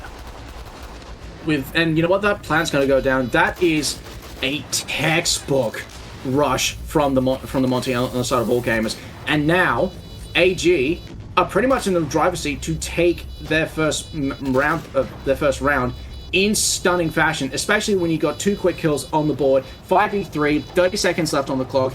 AG, they have unlocked this site in the matter of seconds, and it is going from bad to worse. AG do drop a guy, but it is still a 4v2, 15 seconds on the clock. Tuberel is on site, but is not being able to do anything, especially with the Monty in your face. 4v1, if you make that a 4v0, AG, just as quick as you like, they take the first round, and it is a red flag, if you will, for the side of the Wolves. Huge red flag. Reason for that especially, it's the exact same shenanigans that All Gamers did on Labs twice. They got away with it twice on Labs there. You've now had 15 minutes to go back away if you're Wolves and work out how to counter these kind of early round crazy rush type strategies, and you've come away with absolutely nothing. It felt like they had no idea the rush was going down, not really sure how to deal with it, and they just walked into the sidelines. Just wandering straight in there. 2 of them straight into MC. Yaz from the backstab to finish off the final 2. Like you say, Silver, beautiful textbook, exactly what you want to see from all gamers. It's evident the break's not slowed them down one bit. Yeah, speaking of the brakes, yeah, this train, there has no brakes because we're going straight back down into, I believe that is Tellers and Bathroom. I don't have... Oh, wait, I keep forgetting. This map hasn't been played in the CNL before. Yeah, but this... I keep forgetting. I was about to pull out some stats from other regions, but it might still work here. This is actually, I think off the top of my head, this is one of the more attacker-friendly bomb sites. I'd say it's about 50-50 all in all, but leans more towards the attackers. So for Wolves to pick Bathroom Tellers, especially on the back of that bomb rush with the Monty, I don't know what the Wolves are cooking right now. I think they might be floundering right about now. Just a little. Might be floundering. Border is actually quite at least in EML. I've got the EML graphics to hand. Border is actually pretty defender-sided. Looking at things, sitting around 60, 62, 65 sort of percentage. So it's actually leaning defender sided, at least in EML right now. Obviously, that's a very different ballpark to how we play things down here in CNL. It's a very different game. But just as a little benchmark there, we've not had anything yet for CMR. The railgun there on the Montaigne, getting nice and deep in towards Customs early. You see Arfeng having to be really cautious of how they play themselves. Recap is there to support though, but Wolves, they've got to be careful not to get boxed in because that's immediately what's happening here inside a Customs office. A quick trade, I believe that was the Wolves who got the opening pick, but it was immediately traded back, so it's still 4v4. I wouldn't really call that a 4v5 counter. However, 4v1, that is quick. Solomon on for a triple. It is just down to Demos on the Ella. Travi, I'm not sure what to say here. I've got no words for this one. It's a total, utter dismantling of the Wolves right now. All gamers just seem to know anything and everything that's coming up their way, and you add on to that as well. I'm looking at things such as, let's say, the way they were playing at Montaigne, right? You send it in Montaigne through Customs. When players fall back towards the bomb site, there's a player outside of Teller's window there on the upside down rappel, holding on in the long angle, catching the players as they retreat on through. So it's just really a situation for all gamers where they're crossing their T's, dotting their I's. You can see them scrambling now through the strat book here, trying to make a call, trying to slow things down here, because you said it's all, the train for all gamers is not stopping, and it really has not throughout this first couple of rounds here. They just seem to be ramping up pressure and getting more confident as time goes on, and I really think that's working to the detriment of Wolves. Speaking of confidence, are we actually going to a bomb site that has almost never played in any other region for the side of the Wolves? I don't... You know what? It's so scary. I don't even know the name of the bomb site. That's how rarely it's played in every other region. And yet, in the Wolves, I think, in an attempt to throw AG off, are going to one of the least played bomb sites on Border, at least within the rest of the regions. This is actually the tertiary, typically. Typically speaking, this will be our tertiary one here. Vents Workshop, 71% defender win rate in EML so far, so it's actually the most favourable. You're right. It's the most favourable bomb site on the map. It's the other one. It's the Customs one. That's the one I'm thinking of. Okay. Sorry, I got the forbidden bomb site. No one talks about Customs. Okay, so we're not going to Customs. Thank God. The Wolves actually have some common sense. But speaking of common sense, I'm not sure what's happening with AG, and they get pretty much spawn peaked. Wow, I was not expecting that one. No. That is a pretty quick one. MC down off the board nice and early on there, and that's a great way. That's how Wolves should be playing Border. They need to play it aggressive. They need to be really stopping AG from getting themselves into a position to make these big hero plays that they have been doing. You just need to, give them that respect. Make sure that they don't get an opportunity to find themselves here. LG, they understand you cannot get this diffused down with the vertical control, so immediately eyes are going to be focused now on clearing out Demos and Arfeng, who are playing up above. In comes the shield, trying to charge on through. Glass right behind him. He's able to get one, traded it immediately back there. But Wolves, with the opening pick that they did get, they're still in the advantage. It's still in the advantage, but as we've seen before, AG can pull back a man deficit. And what was the graphic you showed us back at the beginning? It was a 70% of 4-5 win conversion. AG have it in them to pull this back, and when they've got the minute 15 left on the clock, for them that's plenty of time, even with a man down. 75 seconds on border is like an eternity. This map, you can literally thrust the whole thing in like 10 seconds. On a map this tiny, and a map how it is, such a long amount of time here. And you can see they're just going to pressure on this vertical right now, AG, just trying to get a freebie. Your goal here is searching for an equalizer. You want to try and find that middle ground where you can go into this round, go into this gunfight, this execute on a 50-50 position in that 3 versus 3. I don't think Wolves, they're going to give it to them, which is really good play by them, just conserving this advantage for as long as possible, and it's now forcing AG to get desperate. Desperate's not quite the right word I'd use, but that is a very, very good read. That, I believe, is your glass taken off the board. It is just left to the Thatcher and the Twitch. It is traded back, and the Twitch does take a nice chunk of health, but 20 seconds left of the clock, now I think AG is starting to get a little bit desperate. To just drop the hatches, charging in through all the doorways here. It's not going to happen. Wolves get themselves on the board here. Border close out the first quarter of the game with a victorious round there. Good start from them. Good to see them getting on the board there. And it's a much of a change of pace from them inside of that round there. You saw it, right? They got early aggression. They got that opening kill on towards the spawn peak. And then when they did have that advantage, they kept on trading kills back and didn't give all gamers an opportunity to equalise it. Really great play, really great response, and if that can continue, I can see Wolves turning this half around. Yeah, you're exactly right. And I think the one thing that we're seeing from the Wolves that we didn't see over on Labs is patience. That's probably really the big thing that the Wolves have on the side of AG, over AG right now, is they are being patient. They're forcing AG to make the mistakes. They're forcing AG to come to them. Now, granted, in the EML, as you said, what I believe you said was defender sided, about 60%. So for AG, to get the 2 attacking rounds already, if Wolves want to have a successful half, they need a clean, flawless rotation. But given that the only bomb site they won was tertiary, and that was Vent's workshop, I'm struggling to see them come back from this. I'm struggling to see whether they can give us a flawless quarter. If they can get at least 2 and equalize, I'll say that's a win for the Wolves. I'm on the Delulu train. I'm back in Wolves now. I'm fully on it, and I'm gonna back up with something here. I liked the aggression from Wolves last round. I think that was something unexpected from AG that they weren't quite ready for. And it's what got Wolves that early pick in the round that allowed them to carry it on through. And they're doubling down on it here. You got Arthing on the DMR spawn peak. Demo's out the front door with a bloody Bosch G of all things. Wolves, they are looking to go big or go home inside of this round. And it could be the one that starts to build this back. I can see where you're coming from, Travi, but at the same time, if AG are expecting this, then they can counter it just as easily.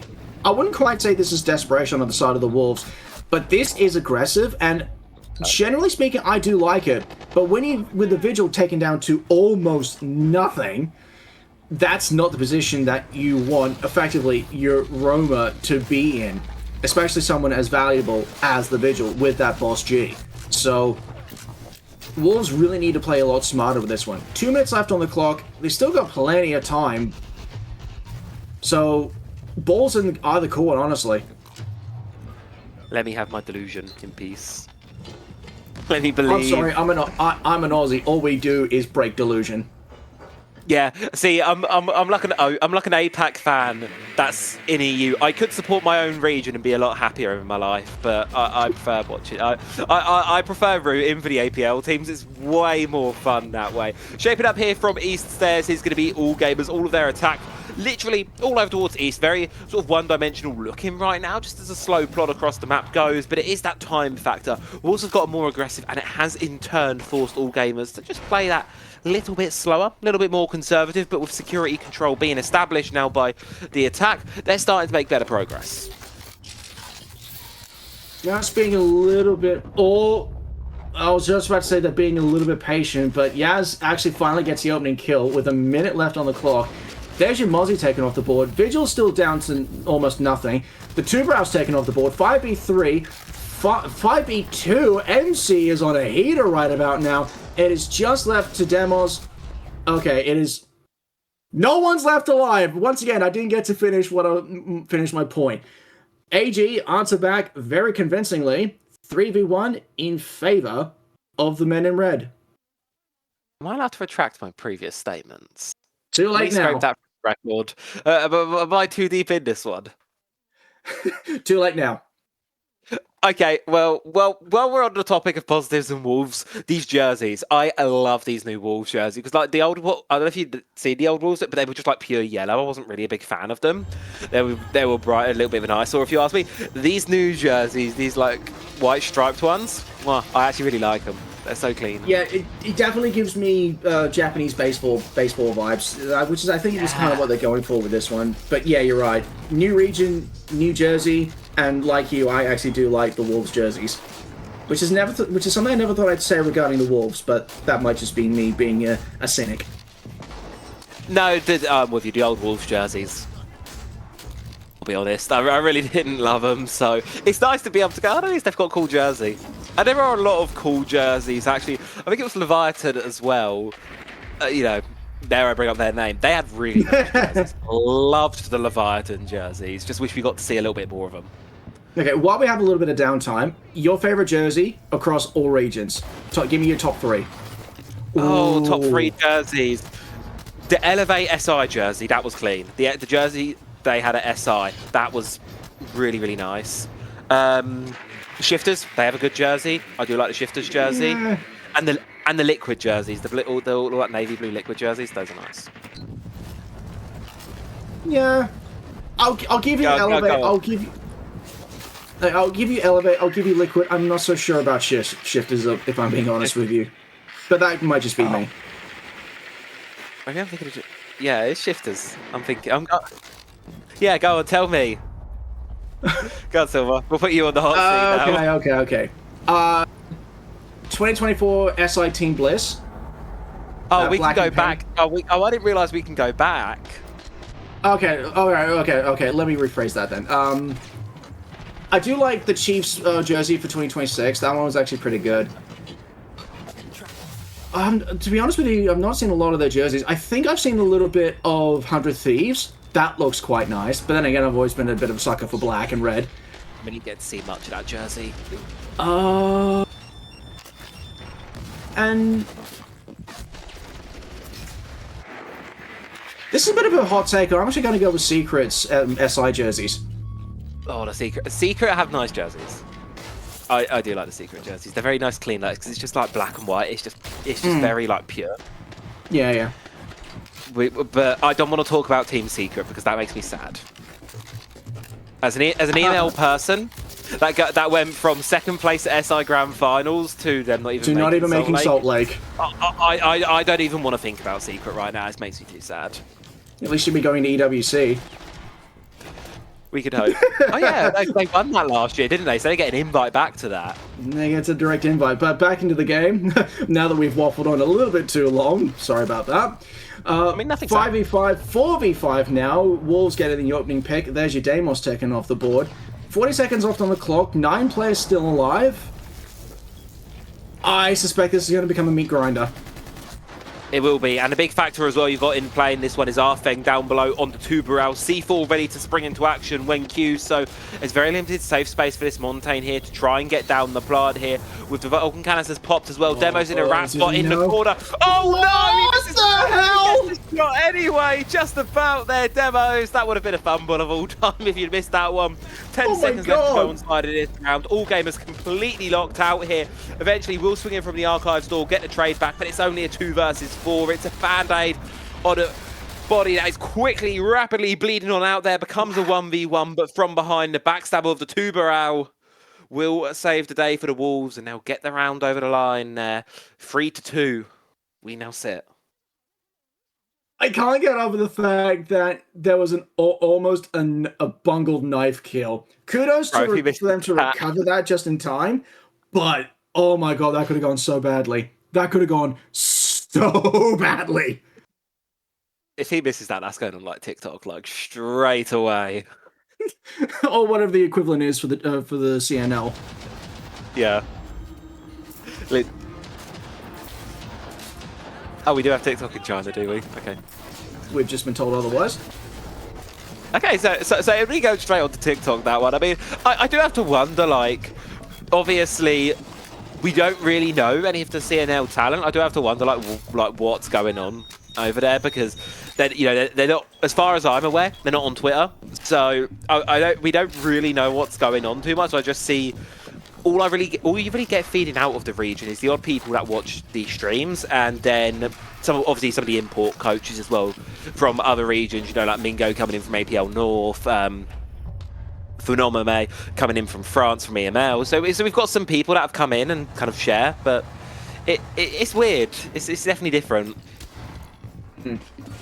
Speaking of different, we've got Damos off the Vigilant on the Solus, going for a pretty aggressive roam up on the second floor, just trying to go for that little extra spawn peak, and yet again put AG at a man deficit early in the round. But nothing's coming of it just yet, especially when you got Solid Snake on the board. I've been very curious to see how the CNL would bring Solid Snake into the meta, and right about now, from what I'm seeing of Moonlight's shenaniganery, looks to be pretty safe and stock standard from the rest of the regions, just looking for that extra intel to give to the rest of his team.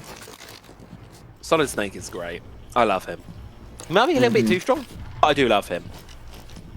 He's a lot of fun, and especially on a smaller map like Border, that radar can really be worth its weight in gold there with the amount of ground it can cover. Smoke's popping in upstairs, signifying a push now as well. One from the front door in tandem on by. Carty popping the shotgun, flashed out, falls on back away here. Can take the ground up above now. All Gamers got control of this second floor now. Start to look on down. I'm just looking over the util on the side of the Wolves and AG. There is a lot of explosives on the side of the Wolves, but there's no barbed wire, no sort of deployable shields. It is just C4s and impact nades, and with two blown already, is one left on the side of the Cardi on the Mute. But on the opposite side, you've got 2 smokes, 2 claymores, and 4 flashbangs. 5 if you count the one in Solid Snake's pockets. Oh, speaking of Snake, Moonlight almost getting the pick onto the Kaid there.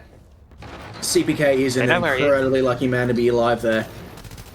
He's cornered though. That's the big problem for himself right now. He has no way in or out of that corner, rather, because as long as there's someone watching it, he's pretty stuck there for the time being. First one to go down is going to be MC, rather, caught up there. Yet again, another rat spot. Another really aggressive position held by the Wolves there. We'll find him the opener inside of this round here. The Fireball will eventually shut CPK down, making this a 4v4. Now, Smokes can go in towards the objective. Railgun with Diffuser in hand will likely look to try and convert a plant on down here. It's just reliant on the team staying up around them. We're going to be going down, but no, the cover's not there. Demos. It from afar, from all the way in customs with the P90, will find the shots on through. Wolves take this advantage on back here, and while the Vertical's not playing inside of this round, Solo mid's inside of the objective, but he's the last man standing, has to go and try and recover this Diffuser. You have a rough idea on where Demos is playing. You don't quite pick it up, though. I think he just realises that has to turn around and run back. He's got to go for now. He's got no choice. But you see where he is. You're a solace. And you find it, and then the Wolves will come out of it with the even half. You said it, Silver, is what they're going to need to go into the second half with a chance. They have achieved it. AG had a very good early and mid round, if I'm being honest with you. But that late round, they were scrambling. Oh, yeah. Scrambling, running, you name it.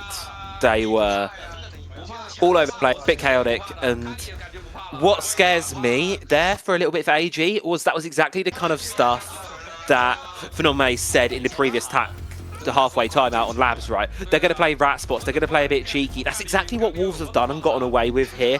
And you can see it, the vibes are back, they're smiling. Look at how chill they are. This is one thing I love about this team, Silver.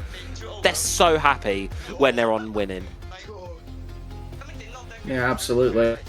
When a team is happy, they're playing well. That's all I'm going to say. Vibes are high, they're playing good.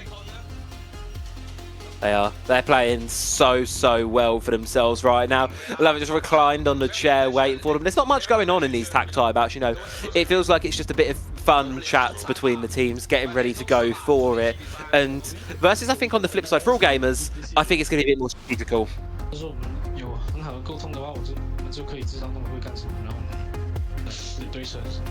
Like in Scream, we play with each other, we have good crossfire, we have good position, we talk about it.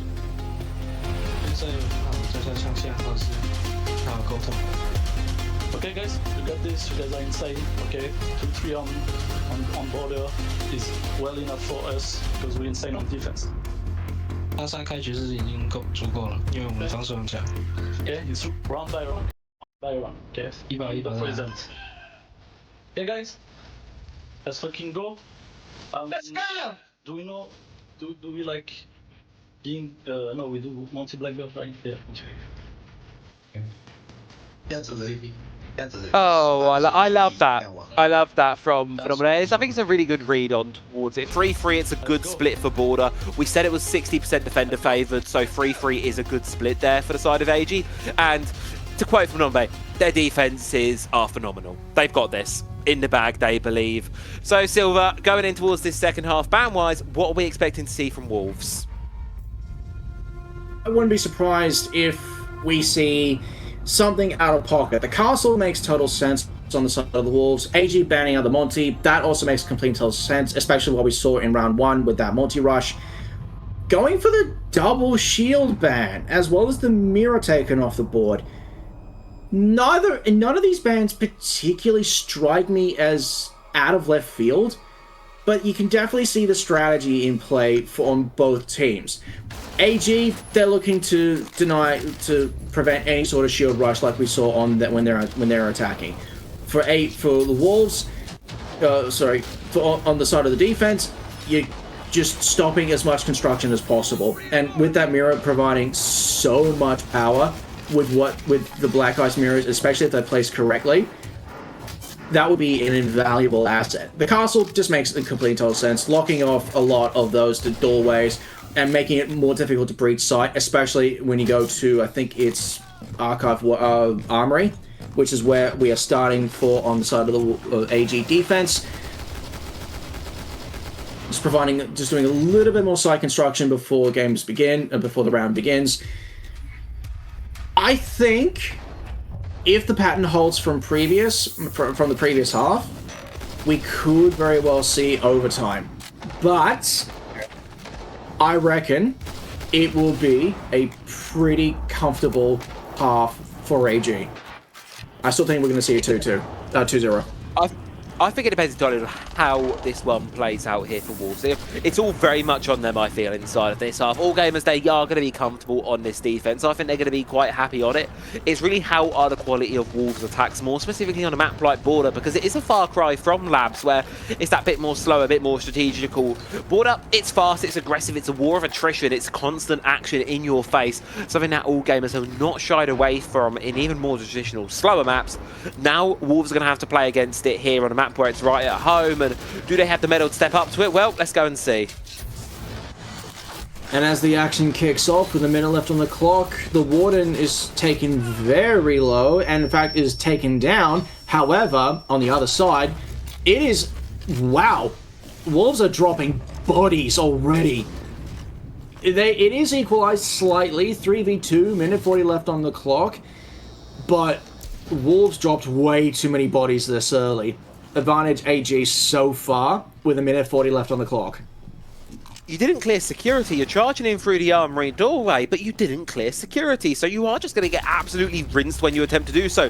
Recap, though, inside of the objective, able to rinse solo mid-back, and does find the middle ground. 2v2 situation. Now, inside of sight, Grimbees deploy, with the cover from CPK outside. Do you just try and stick a plant down here? That could be an option available now for the Wolves. And all gamers, I think they're going to be all but aware of it. They're going to hear the defuse being toyed around with. They're going to want to try and make a move, but you're unaware of the retake in towards security. CPK takes a world of damage.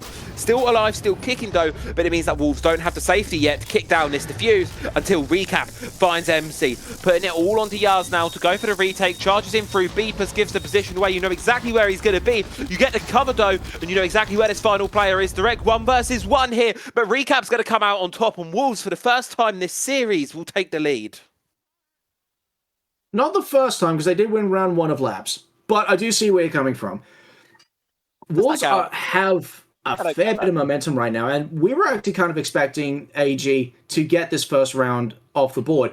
However, if you look back at the sites that AG won, the only site that they won both times was actually Armory Archives. So it's not entirely surprising that Wolves take that bomb site as well, but now it's on AG to answer back, and I can't quite tell where we're going. Tell me that is Bathroom Tellers.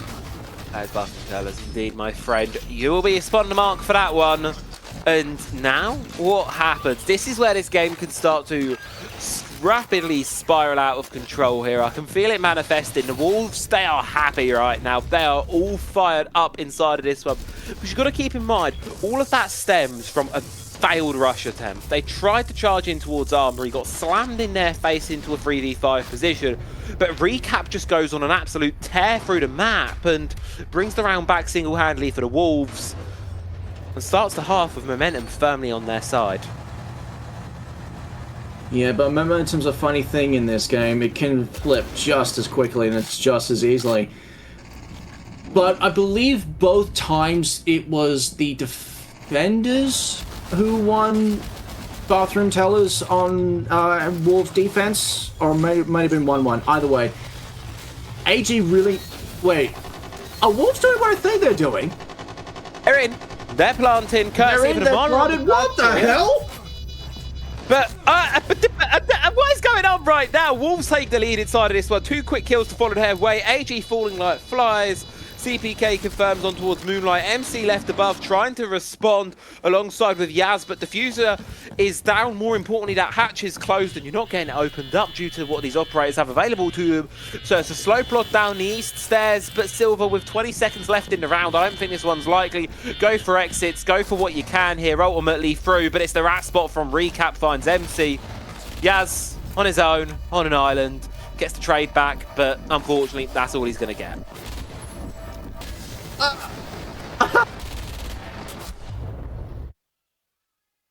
What? Welcome to CNL. That's all we need to say. What? Wolves somehow outdid AG when it comes to a rush plant. They outdid themselves.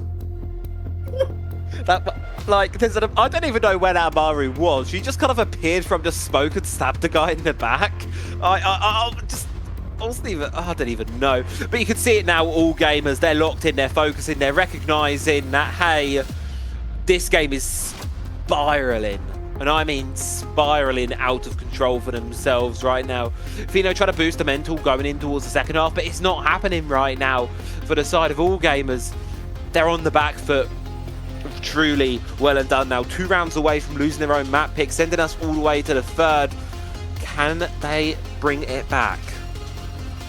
Well, if we look back at their map 1, Nighthaven Labs, on the back of their attack timeout, they went on to win, I believe it was 5 of the last 6 rounds. So they did go on a bit of a tear after that attack timeout.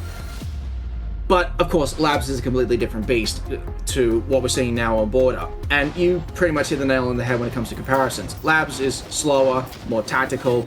You can get away with not being as aggressive on when you try to push for map control. On Border, and as you've said, it is a war of attrition. You need to get as much site control and as much map control as you can, as quickly as you can. So, and with AG being 2 rounds down, they really need to pull this back. They've got 4 rounds left of regulation at most to be able to win this outright. They need a minimum of 3 to push overtime.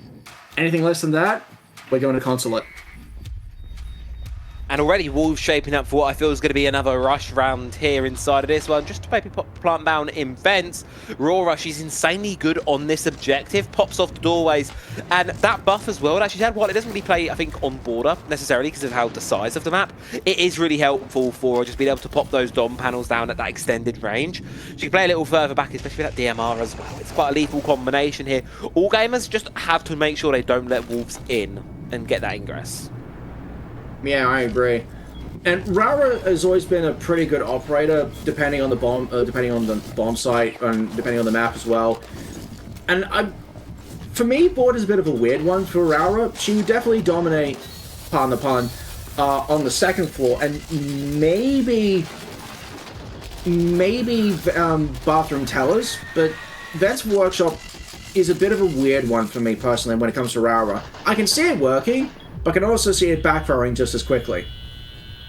All gamers, great read here on towards what Wolves are doing. You've got the Warden deep inside of the objective, which basically is a slap on the hand for Wolves. While he doesn't get any kills himself, it stops them from rush planting, means they have to scramble elsewhere, and when they do, they lose demos there. The first pick is traded back there with another. Dom panel popped on the front doorway there, but right now for Wolves, it's going to force them to play a more defaulted round, and I've got to be honest with you, I don't think a default round will play into their favour right now.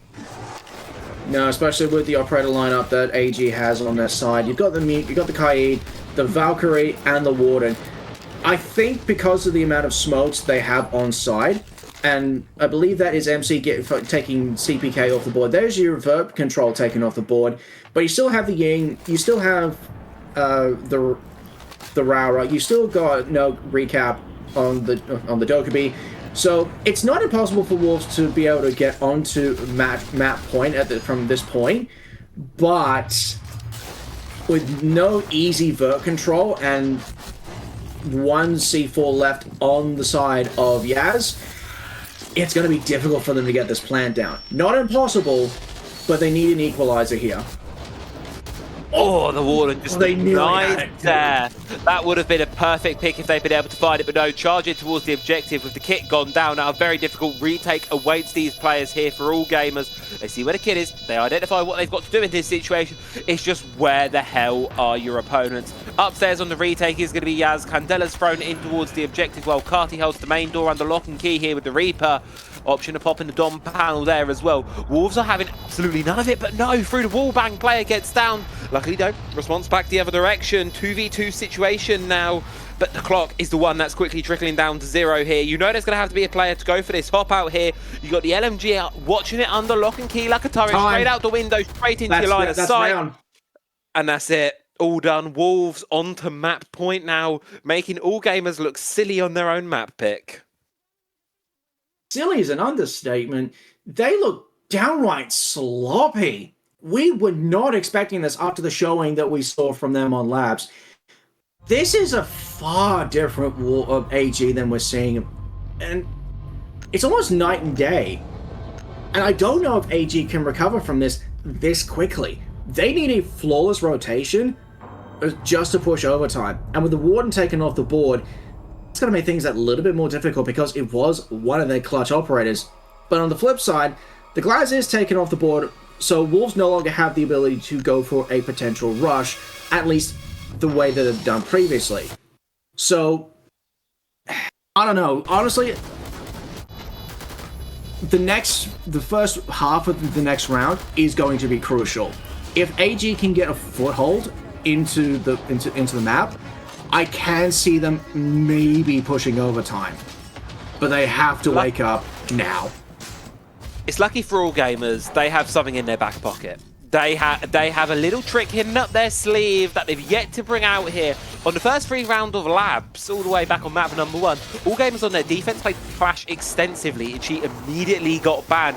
They didn't want to do that here on their first 3 rounds of defense because it's prompted Wolves to ban the Warden instead, and now you get to play the final 3 rounds of Border with the Clash on the board. More importantly, you go to overtime, she gets to play in there as well. So all gamers kind of keeping her in the back pocket as an emergency pick, playing the ban system perfectly. They now get to play the rest of this game in this Clash, and honestly, I think her impact in this round is going to be the make or break. I agree. I do genuinely agree with that. I honestly, now that you bring that up, I kind of realized that they didn't play Clash at all in the first 3 rounds of the defense, but now that you bring up why, and because of the ban system, it makes complete and total sense when you think about it. But is it too little too late? I could see this absolutely working if AG were able to get around on the defense, maybe 4-5 in favor of Wolves, but 6-3? It feels like a bit too much of a gamble this late in the game, if I'm being honest with you. Even though defense is the favored side on border, and you know what? They're getting the plan down already. It does get denied at the last minute. Blitz is also taken off the board. Wolves do go for a second attempt to get the plant down, and you know what? I think this one is actually going to get stuck. They've got no idea where it is. I don't think they realised that it was someone ready to take the mantle of the blitz there of CPK, and granted, while all gamers do have a man advantage, they now have to try and play this one with the shield working against them. But the thing is, the Clash can just pop the shield down. She can try and just sit behind it and counter defuse, prompting Wolves to have to try and formulate a response. Sure, they're gone and the Capital is there, but can he get there in time? No, he cannot! All gamers with like 8 players left standing in the lobby, able to steal around the way from the Wolves and say, that is enough of your funny business, guys. We are back here on Border to play. I'm going to be honest with you, Travi. I think AG got a little bit lucky with that one. If they were not able to find the diffuser fast enough, or they was in a different position where the shield could not be used properly, then we'd be going on to consulate right now. I do think AG got slightly lucky with the Wolves diffuser placement, if I'm being honest with you. But you do need a little bit of luck in this game. And right now, luck is on AG's side, but how long is it going to last? We'll see. We will wait and we will see. What a crazy round there. You've got to give it to them. I mean, that's the default plant spot, so you know it's a very high likelihood that they're going to try and go defuse down. Would that be why you're bringing the Clash for a play like that? No, but as you say, Silver, it's just fortunate things crumbled that way. Interestingly, though, AG not wanting to try and tempt fate twice. Back on towards more of a default-sided lineup here, going back to Bathroom Tellers. Not with the Clash, instead this time doubling down on the fire. Got the Goyo and the Chanka to try and deny this plant. Tachanka was used pretty effectively back on Labs, but correct me if I'm wrong, we haven't seen it played on the side of AG once, at least until now. Correct me if I'm wrong with that one there, Travi. I don't think so. Not here, at least, we haven't seen it. No. So, we'll see how it goes. And Wolves trying to double down with the Raura, but with the Ashe taken off the board early, that might be the snowball that AG need to finally get some momentum on their defense. 4v5, 2 minutes 15 left on the clock. Diffuser is still warm. Ace still has it, but they're not going for the rush, at least not right now. It looks like the Wolves are trying to go for a more default clear of the first floor. It looks like it. He's found his pick, but immediately down from above. This is what happens when you don't do your due diligence, you don't do your vertical, you pay the price. You don't get the clear, yeah, it comes back to bite you in the ass, and that's exactly what happened to the Blitz. Tachanka is taken off the board, so there goes some of your plant denial, but the Goyo's still up. I'm presuming some of the Goyo canisters are still kicking around. I've got no idea what happened there, but it's now 3v3, 90 seconds. Ace still has the kit. I think it's just getting into the building now. And the Brava's still up as well. That is proving to be an absolute pain on the side of AG. All that electrical util they have, and especially the default cams, that's going to go if they can't get rid of those clutch drones. Oh, the pressure from above. CPK there takes down MC, providing the way in towards the objective here for the side of Wolves, as they're going to look to try and get this diffusion down. And while there's a player inside of the site, you have no clue where he's sticking kit down, but Moonlight pre-fired through, will deny it. What a set of his teeth gets it through. The retake here on towards the top floor now from Yaz could be the nail in the coffin for this round here for the Wolves. That diffuser being denied is so clutch. And it's just down to the Raura cruising through sight with the Reaper. Doesn't even get the extra kill. AG, 1 round away from pushing overtime. and they need this. They need this round to build some momentum. I would not be surprised if they bring out the Clash for this final round, especially if they go to Vents Workshop. It feels fragmented from Wolves all of a sudden. If at the start of the half, everyone was on the same page. Everyone was just full send it. Let's see what happens. The kind of shenanigans you pull out when you're 4-4 in a ranked game. That's what was getting Wolves through here. Just send it, see what the hell happens. Whatever goes, it happens, and it works. But that round, you had the Blitz inside of the objective 30 seconds in. Meanwhile, everyone else is kind of playing a bit more slower, a bit more normally. It just, I don't know, there's just a little bit of a disconnect starting to emerge from Wolves here. I don't know whether it's the pressure. I don't know whether it's something that all games did that I missed. But whatever it was, suddenly I don't feel we got that confident Wolves that we had a couple of rounds ago. They've realised this is real, and they're currently 1 round away from going to overtime. I think it might be a combination. I think it might be a little bit of column A and a little bit of column B. AG finally showing Wolves that they're still in this map. They're still in it to win, and I think something within Wolves' communication is breaking down. Like you said, they were fragmented, and it almost looked like they were trying to go for the rush when they were not prepared for it. Like, look at the Blitz getting into the site. There was no clear done on the floor above, and they were punished for it almost immediately. If there was one operator you could not lose at that point, especially with what you were planning, it was the Blitz. Don't lose them. No shield this time, though, for Wolves, interesting enough. Not playing around it, so they're going to be bringing the Sense and the Capital to try and cover that plant, get it on down. Entrance here coming in straight in towards Customs. Nice bit of control early for the Wolves here. All gamers, though, much of their defense is posted upstairs. It's all going to be about how you clear this vertical. Right now, there's just a little bit of a lull. Just a little bit of a lull. The Dokkaebi call goes out, the ROUs are deployed, two smoke flares have gone out as well, and the plant is going to go down. Suddenly, 5v5, 5v4 post plant, 4v4 is taken down almost immediately. 35 seconds left on the clock. Plenty of bodies still left on site, but Wolves are dropping bodies fast. And all gamers are just throwing bodies at the solution right here. 3v3 situation, trying to take the one inside of Customs, go for the duel, push for the forward that you don't get pinched off by the one there inside of the bathroom. And you're just going to try and stick this right now if you're Moonlight here. The players of Wolves, they're not in a position to deny, and yet again from under their nose. Oh my God, he locked it! The fuse. How does that happen twice in a half? Silver, shenanigans aside, we're going to overtime. I'm calling shenaniganery right about now. Should not have worked. AG should not have been able to pull off that counter defuse. You're defusing in a hallway. They did. Oh, I don't get it. I don't get it. I don't get this region. I've only just joined. What the hell is happening? My goodness. Goodness me. 6-6. All gamers will start on defense.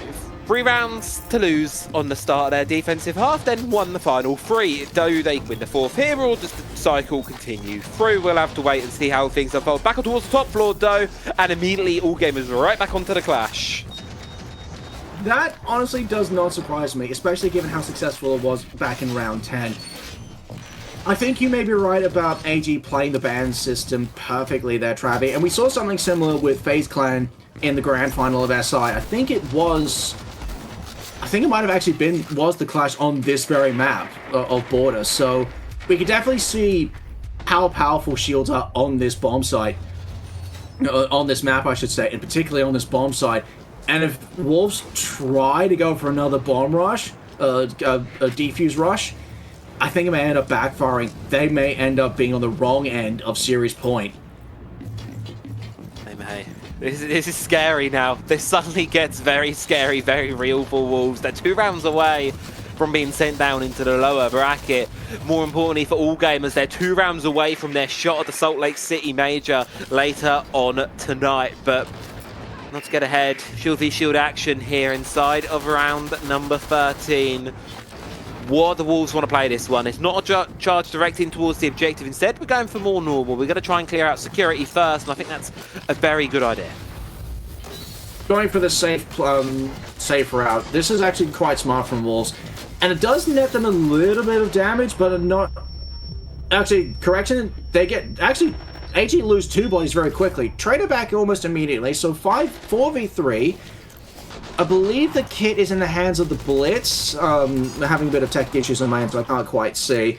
But, minute 50-ish left on the clock. We'll still have plenty of time to crack this open. However, AG are losing bodies quickly. This is not looking good for the men in red and white. The fuse is going down right now, and I'm not sure if the players of AG can get close enough to deny it. Yaz is able to find a critical pick there onto the player, holding from the outside, and a little bit split right now. The shield of the Blitz goes down. Solo has made this one a winnable situation here for the All Gamers, but losing the player on the behind, it's going to force Solo into a difficult spot. From behind the shield, he finds another completely blind. Recap needs to push now, take advantage of that, and he certainly will. Gets Wolves there round, back up onto match point, and they go. 2 more opportunities to close out Border. That could have gone either way, honestly. Oh man. I'm really nervous for AG. I'm really nervous for AG right now. This is their map pick. Travi, I've just seen what you've posted in the Discord. I hate you. Okay, time out looks now like from the Wolves as well, and big thing that I'm surprised it actually taken this long to call it for the Wolves. You know, like no, actually, go ahead. No, I didn't have anything to add. I was just like, I'm just surprised it's taken this long. Actually, them calling it this late and leaving it for overtime, that actually does make a fair bit of sense, especially when they had their 6 rounds. So for Wolves to call it now when they're on map point, it gives them a second to calm down, get themselves sorted out before they go into defense on their own terms. I will add. If it was AG that called the tag timeout, which they couldn't because they used it earlier, then I think that would have actually thrown the Wolves off, and we would have seen all 15 rounds. But because this was Wolves calling the tag timeout, yes, it does give both teams a chance to regroup, but it was on Wolves' terms. So I think this might just be the round that we see Consulate being played. I'm a convert, Travi. I'm a convert. I think we do see map 3. I think we do end up seeing it. You think we see map 3? You think we see Consulate? Welcome to the club of believers. Never any doubt. You were doubting them a little bit. We were all doubting Wolves a little bit here. You're going up against the only team that's had a perfect run in the group stage, not dropping a single point against anyone.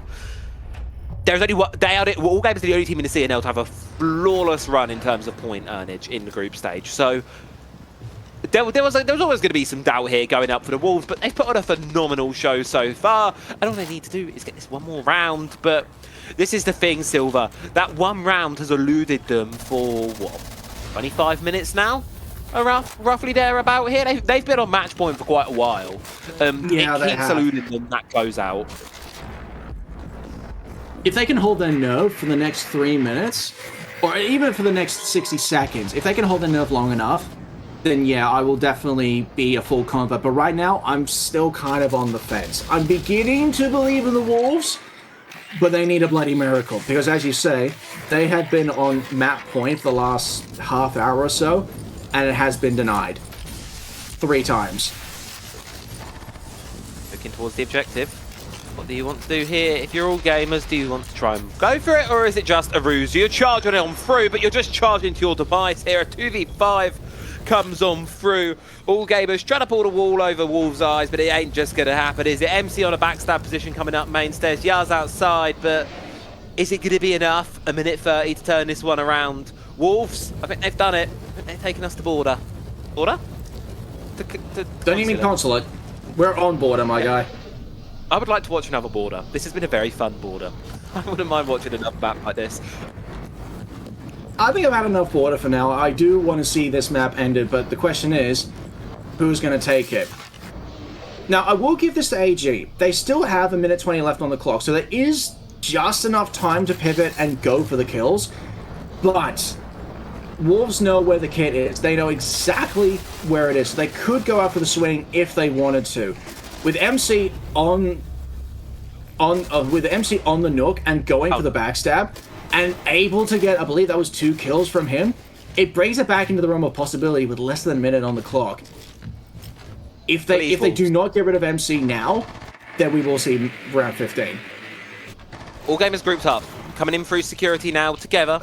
Wolves will have the exact idea on where this push is coming from, so this should be a close position for them. Diffuser is cold across the other side of the objective there. You can see the top down. C4's primed and ready from Carty, on to go at a moment's notice as well here. Clock's ticking down. All gamers need to be the ones to decide when to make a move, when to go on through.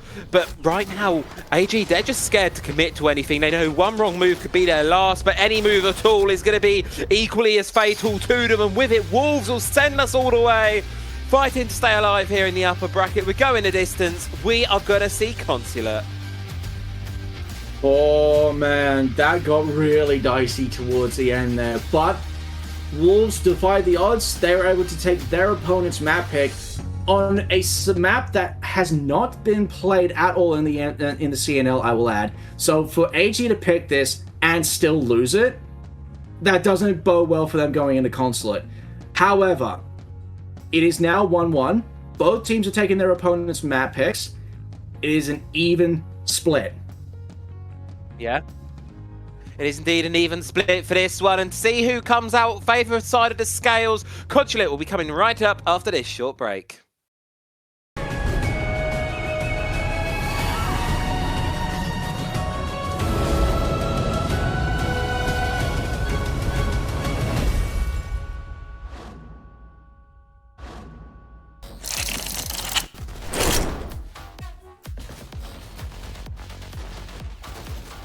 G'day mates and welcome back here to the CNL where things are going absolutely banging. We've had a cracker of a second map here inside of things, haven't we, Just Silver? Going all the way in towards an overtime, but it's Wolves to take it and now we're forced onto Consulate. I'm sorry, I was struggling to keep it inside. Your Aussie accent and language is terrible. I am insulted, mate. Oh my god. I've got a lot to work on. Right. What can we say? You're absolutely right, though. Wolves are able to just hold out against AG, despite some momentum swings on both halves. We are now going to map 3, despite them going to overtime. And let me tell you, Travi, I was not expecting Wolves to win it in overtime, let alone outright. No, I was not at all expecting it to go that way, but you got to give it to them. Wolves have done really well to get us towards this point here, Silver, but can they take it all the way to the furthest point? Can they go to the upper bracket grand final later today? Can they book their ticket to the major? All questions are up in the air for them, and I think for all gamers, a rude awakening now. They now need to wake up first. Absolutely, and with AG starting on the defense of Consulate, this might just be exactly what they need to build up the momentum, because like you said, this was losing Border, their map pick, was a wake-up call. Now we're going back onto familiar territory for both teams, but Consulate, I believe, was only played across the group stage 4 or 5 times, definitely not as much as it was for Labs, but it's still somewhat familiar territory for both of these teams to some degree. And dare I say it, Wolves are actually in a slightly better position than AG are because of that win on Border. So the pressure's now on AG, whereas Wolves, they can kind of play with nothing to lose because they've kind of proven that they can hang it with the best in the CNL for now. They can compete. They could be here, and you never know what's going to happen here inside of this round. This is my favourite, one of my favourite attacks. Always witness here, Silver. What we've got cooking up here is the Amaru. She's going to be coming in here with the Gara hook straight in towards that window, and we're going to be seeing more plant-focused shenanigans, and I'm just here for it. I'm not sure that going straight for the Amaru rush plant is the right move on the side of the Wolves, especially when you have so much util on the opposite side. No? Looks, what are they lining up here? What's the play here?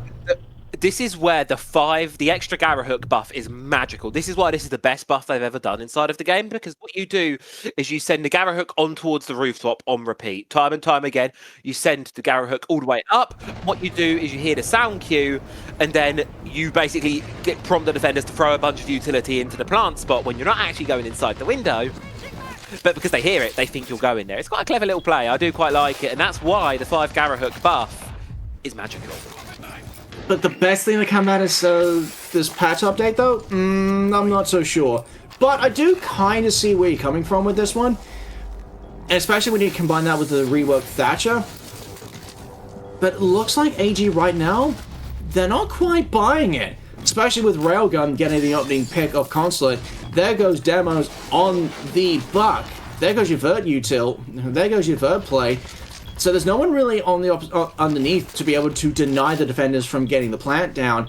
But at the same time, it doesn't really do much to prevent the Wolves' presumed attack.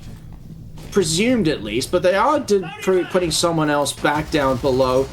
But they're not ready for it. Railgun gets his second. There goes the Nomad. 3v5, minute left to go on the clock. If Wolves want to commit to this, they've got to go now. Fool me once, shame on you. Fool me twice, shame on me. How are we walking twice into Railgun there? You know he's on that desk position, and twice people were just feeding him the freebies there, and it leaves these final couple players of Wolves left a bit head scratching on where to go from this situation here. Arfang's outside the window. You can't hop in because Railgun's not being cleared out. All of that vertical presence from underneath that normally would characterize this kind of a plant and a play style, it's just not there. It's just not present, and Wolves right now have no teeth stuck into this round. They cannot get anything going here in the final 20. Yeah, they're effectively stuck. They're stalled out. They can't even get into the building. I think the Amaru is actually on the roof still. And with the Thatcher holding down the site, just trying to go for a peek. Railgun gets his third. That is a very good kill on the side of Railgun. And they're not even... Cardi's not even going to try to push this. He's just going to say, you know what, screw it. Let's take a few extra seconds. And... this is one of the reasons why I'm personally not a fan of that Amaru rush. It is way too easy to predict and way too easy to stall out. It's funny. And that's why I like it. It's fun. And fun is the name of the game. And honestly, for me, this is going to sound so silly, but I think Wolves, if they're not having fun, they're not going to play well. Genuinely watching this Wolves roster play, they are such a vibe-centric team. You look at how dominant they were on border when they were smiling, when they were dancing, when they were having fun. Versus, let's say, I think now when we get into the serious games, they're going to lock in a little bit more and... I honestly think, like, just loosen up a little bit, just have a bit more fun with it. That could actually be such a good way to turn this around for them. Just enjoy yourselves. You're on this awesome stage. Not everyone gets to do that. It's fun. Have fun. I'm inclined to agree with you on that one. It definitely feels like the Wolves are very much a vibes team. As we just quickly go back to the last brief highlight package, that's actually a nice animation for that. But you know what? It being nice in a Gara hook animation doesn't really do much if the Gara hook is not effective. Which is why I don't mind Amaru on the regular basis, but for that specific attack, practically impossible to... what's the word I'm looking for here? It's practically impossible to make it work efficiently and effectively. Oh, beautiful C4 onto the Maverick there. Unfortunately, not enough to quite grant the kill. Going the way of All Gamers, but Demos being down will at least stall out Wolves for a couple more seconds. By All Gamers, a bit of time here. Great use of utility, and more importantly, the HP of that Mav, he's going to be pretty low when he is brought back up. It takes a few seconds for the map to be brought back up, but indeed he is back on his feet, still 5v5. I've got a funny feeling that AG might be kicking themselves for not being able to get rid of demos, but they still have 2 C4s left in pocket. The demos, I think, on recap is going to be the real linchpin on this one. I say that, MC says, you know what, hold my beer, and just domes recap. Cardi gets taken down, is traded back, Railgun goes down to the Kaid, Fang is taken down as well. MC, Jesus Christ, he had 2 kills in the last round. He very nearly has 2 kills here. It's just left to CPK and demos. Both of them less than 20% left, 20% health left. I think this is going to be a very comfortable AG win. It is. It's going to be a nice, easy sailing through to victory win here for AG. The thing is, the shenanigan readout you can get away with on border just isn't quite the case here on Consulate, I don't think. And I think all gamers definitely, you know, I'm already looking towards that second half and going, Wolves like to play Ratty. Consulate is a map that very much facilitates that kind of a play style, so you could see it being a case there, but that is reliant on Wolves getting something out of this half, and based off the first 2 rounds, Silver, I am worried for them because it doesn't look as competitive as they did on the previous one, and it's more reminiscent of Labs, which for Wolves is not where you want to be. No, I agree with that. So let me ask you this, because it looks like the Demos is going to go for an unofficial tack timeout with just the rest of his teammates. Where do you think, you know the game pretty well, where do you think Consulate fits on the scale of Border and Labs? So if Labs was tactical and Border was frag heavy, where do you think Consulate sits there? Much closer to Labs, if I'm being honest. I think that Consulate sits quite close to Lab. It's very tactical. It's very reliant on your clears because of how boxed up the map design is. If you look at the way the map from the top down, there's a lot of small boxes, there's a lot of small rooms, a lot of choke points, a lot of corners. All of that contributes to a map that can very easily slip to be what, in my opinion, is a very defender-sided one. With you don't clear one little corner of the 1,000 ones in front of you, and bam, there's a guy in there with a shotgun. You've got to be careful, you've got to be very strategical with it, but because of the quantity of rooms that you've got to clear, you've got to be pacey with it. So it's not a Labs, but it's certainly a beast of its own. Yeah, I'd agree with that. It definitely, Labs, as a Consulate definitely feels like you need to pay respect to the roam clear if you're on the attack. You need to be mindful of those choke points, especially if you're going to try and defend the basement, for example, or even, God forbid, the split bomb site. You need to be able to defend those properly, instead of just relying on rat plays like we saw on Border and occasionally on Labs as well. Not to say that rat plays are not impossible on Consulate, but they are very few and far between, especially when you go to Piano and Expo, where there is rush potential, but you've got to play this perfectly.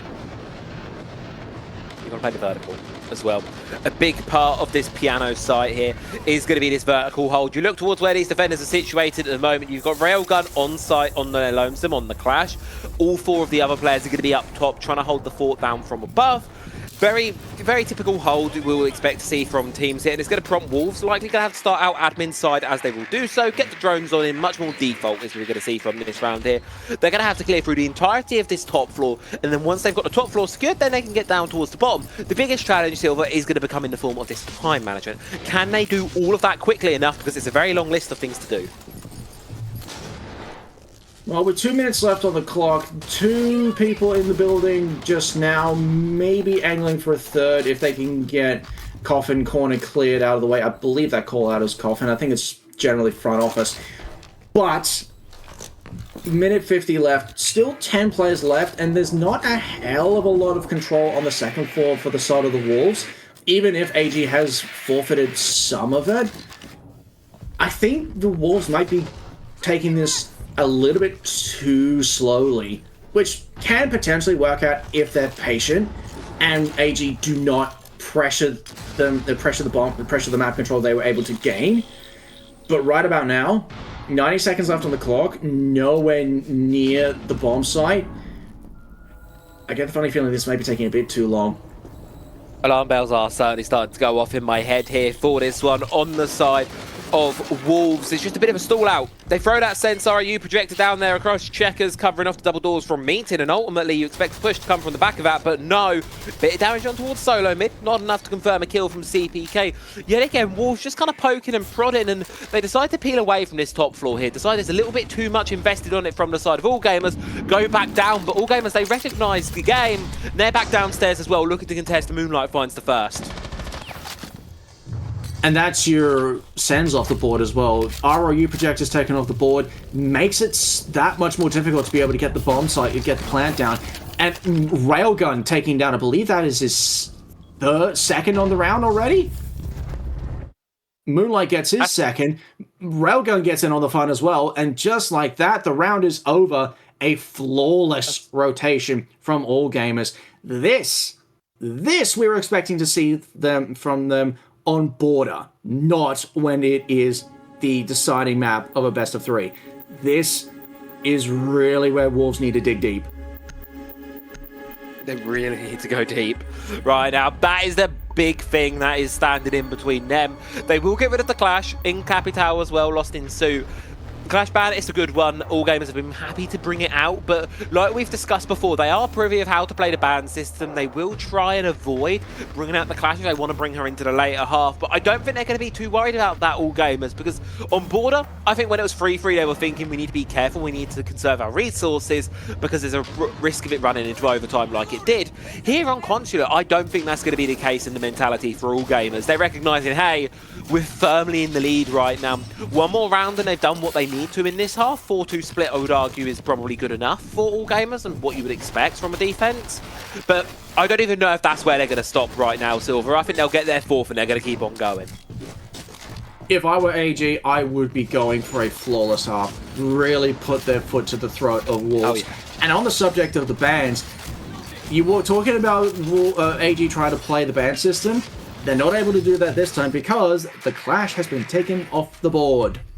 So they will no longer have access to that for the rest of this game. If somehow, and God forbid, we go into overtime. On the side of AG, however, they banned away the Capital. So it's going to make getting onto the site that little bit more difficult, but they still have the Sens, they still have the Monty, the Flores is still coming into play for the first time, the Deimos is active. So there's definitely still pieces of the board for the Wolves to use to be able to get onto site, especially as they go back to console and meeting. But even so, with a 3-round deficit and staring at a potential 6-0 if AG keep this momentum going, this round may potentially be the straw that breaks the camel's back if they lose it. They need this win. I'm waiting for Wolves to do something. That's the big thing right now. We can see where this one's going to go. They're not going for that Amaru play yet again. You weren't a fan of it, and I don't think Wolves were either, rightfully so. We're going to be going back towards your normal side admin take. Montaigne leading the charge right now, securing that ground quite quickly. Manager's office nice and cleared on out. So, you know you've got that presence, you know you've got that control. There is going to be that not Bandit, there's a Jaeger rather, of MC. He's been pinged out by the Cowan Hives of the Grim, so you're going to know exactly where he is. For Wolves, it should be an easy case of collecting this kill, but when it is this team and it's the CNL, nothing is ever easy. You know that meme of a stick figure poking like an image or something? He's like, hey, come on, do something. That's kind of what it feels like with Wolves right now. We're just waiting for them to do something because, again, it looks like they've stalled out. They're not applying direct pressure to the site itself. I mean, sure, there's just whiffed a full mag just a whiffed of full mag. It does eventually take out MC, but there was way too much time wasted on getting one guy, which, let's be honest, the util isn't all that impactful. Not when you consider what else is on the board. So MC, I think, did his job perfectly. Just wasted util and wasted time. And now Wolves, despite being a man up, are very much on that back foot. Yep, you're in a suicide position. Now you have to play aggressive. Moonlight down below will take down CPK to roam clear of the day. Must any vertical pressure look to apply, won't be able to be done so. Smoke's going to be popped now inside of Checkers. C4 gets drossed out in exchange. Will find its kill. Moonlight with a second. And Wolves are done and dusted inside of this round. Pushing into sight on a Hail Mary won't work out for them. And all gamers, they just do not stop here on this one. 4-0 to the good right now. And quickly steaming towards a speedy finish here on Conts. Your comparison of Wolves being from being the Wolves from Nighthaven Labs rather than the one we saw on Border is very apt right now. They cannot get anywhere close to the bomb site. They are struggling to get any sort of a foothold on the map itself, and it's to their detriment. And they're playing to AG's tempo. They are playing to all gamer strategy, and they're not either able or capable of breaking it apart. It's basically, it looks, from my point of view, it looks like AG are screaming right now. It is that simple and it's that easy for them. Back and lock. Wolves, 10 seconds left with their coach to try and steady the ship, try and scramble something out of this half. At this point, a 5-1 would feel like a blessing. It would feel like a chance, an opportunity for them. But it still feels like it's a touch away from happening. We have to hope this timeout works out for them. Otherwise, all gamers, I don't think they're going to stop here, Silver. They're just going to keep on going, keep on pounding, moving off towards the split bomb site now with quite what I would call a bit of an egregious lineup here. You got the Mozzie, you got the Vigil as well. You're playing to target their intel game. You're playing to make sure they don't know where you are. They don't know what you're doing. Meanwhile, yourselves, you've got the pulse. You know exactly what's going to be coming. You know the next move before they're even going to make it. I need to go back and have a look at the map stats, but I do not believe this particular bomb site has been played in the CNL yet. And it's kind of easy to see why. It is one of the, in my opinion, it's one of the more difficult bomb sites to defend because you're basically on two separate floors. One single play. Once. And who won it? Attack defense. Or defense? It was a defender win on that one. Really?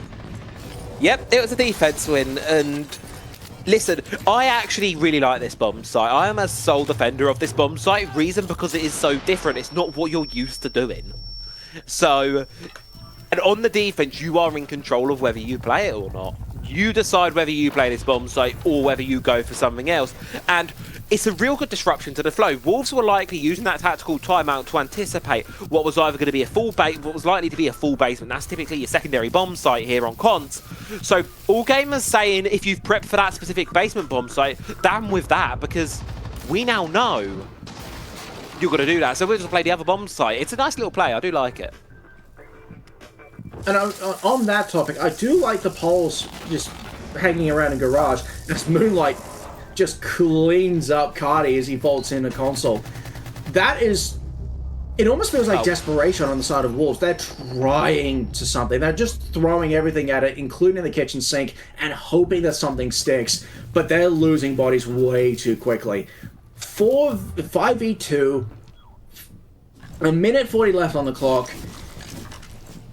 Wolves are scrambling. That's the best way I can describe it. They are scrambling for a foothold, and they're not even getting close. And they have no idea what they're walking into right now. You saw it on the rappel, the hop-in. You know there's a Vigil on the board. You will have seen the effects that pops up on the screen when you're droning out and there's a Vigil present. You will have known there's someone there, so you know not to 100% trust the Grim Bees. But you hop in anyway, you die to it. Player upstairs, you don't even know there's still someone lurking upstairs. You just get shot in the back when you're not looking for Wolves. This is defeat. This is not the way you want to be sent down into the lower bracket. You want to go down fighting, but all gamers, they're able to make a second flawless round inside of this half here, which at this point, it's just building up from them. I could see, you know what? I can see this being a quick 7-0 on the side of AG. Wolves, they are not able to get even close to the bomb site. I think on the 5 rounds we've played so far, they've only been able to actually set foot in the bomb site once. And that was the first round on console and meeting. That was only the one time that I think they were able to step foot into the bomb site itself. Every other time, they haven't even been close to stepping foot. I think at some point they weren't even on the same bloody floor. This is the Wolves, and I don't like being negative when I'm on cast. I try and remain as impartial as possible, but Wolves right now, what are we seeing from these guys? Scrambling to get the bomb site, get down on the bomb site, disconnected the roam clears, easy 1v1s that don't go their way when they really should be taking those kills. It's almost like they've just said, you know what, let's just get this game over and done with, but not in a good way. They have 2 kills across 5 rounds. This is one of those where I really have to question it, and the thing is as well, like we said, Wolves are such a vibes-based team, and if you're not even having close rounds, if you're just getting shut out round after round after round, Moonlight is 8-0, Railgun is 7-1. So many players right now on this all-gamers side who are just fragging out of their minds, and no one on the side of Wolves is answering back.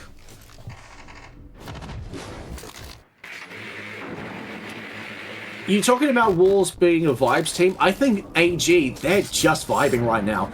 They are having so much more fun, and this is easy mode for these guys right now. Based on what we're seeing, the Wolves aren't even giving them a challenge. Nope. 2 players down, just like that. 2 shotguns, 2 kills, 5v3 position as they find themselves. 1 swing round from the staircase, Railgun finds another. 2v5 situation, and I can't help but feel we've seen this situation before for the Wolves. Arfeng, yet again, upstairs here inside a meeting. Aware there's players upstairs lurking up and about him right now, but CPK is not in a position to help. You almost catch one, you will find him through the wall. Moonlight will drop for the first time this game. Unfortunately, can't quite hit 10 kills without dropping a player, buddy. But you know what, 9-1, that's not a stat to shy away from. That's one to be quite proud of there, and maybe put it on the refrigerator when this game is said and done. 75 seconds to go now for Wolves, and well, they're just going to slowly work their way through the map and see if all gamers will give them anything. And correct me if I'm wrong, but the bomb site is actually the basement. It's not piano console, is it? Am I right? So it's down. The Wolves are not even close to be able to get to, not even close to pressure onto the bomb site, let alone potentially go for a plant. They're not even close, and I don't know anymore.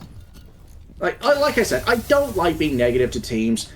If you're good enough to be able to play at this top level, but you have to be able to do it consistently. And Wolves, we've seen 3 different sides to Wolves in this game on 3 separate maps. Wolves on labs were okay. They were somewhat competitive. They were able to at least get a couple of rounds. They had a little bit of a fight to them. But Wolves on border, we saw them actually push AG to overtime. And then on a map that they've never ever played before. That takes something. My case rests. They just whiffed a full mag of bearing 9, and they didn't even only got the 1 kill out of it. Fired up as we head in towards the halftime time, and I'm really curious to hear what Fedo has to say inside of this one, and kind of just hear what the thoughts are here from the SER side, and really see what they're going to be cooking up.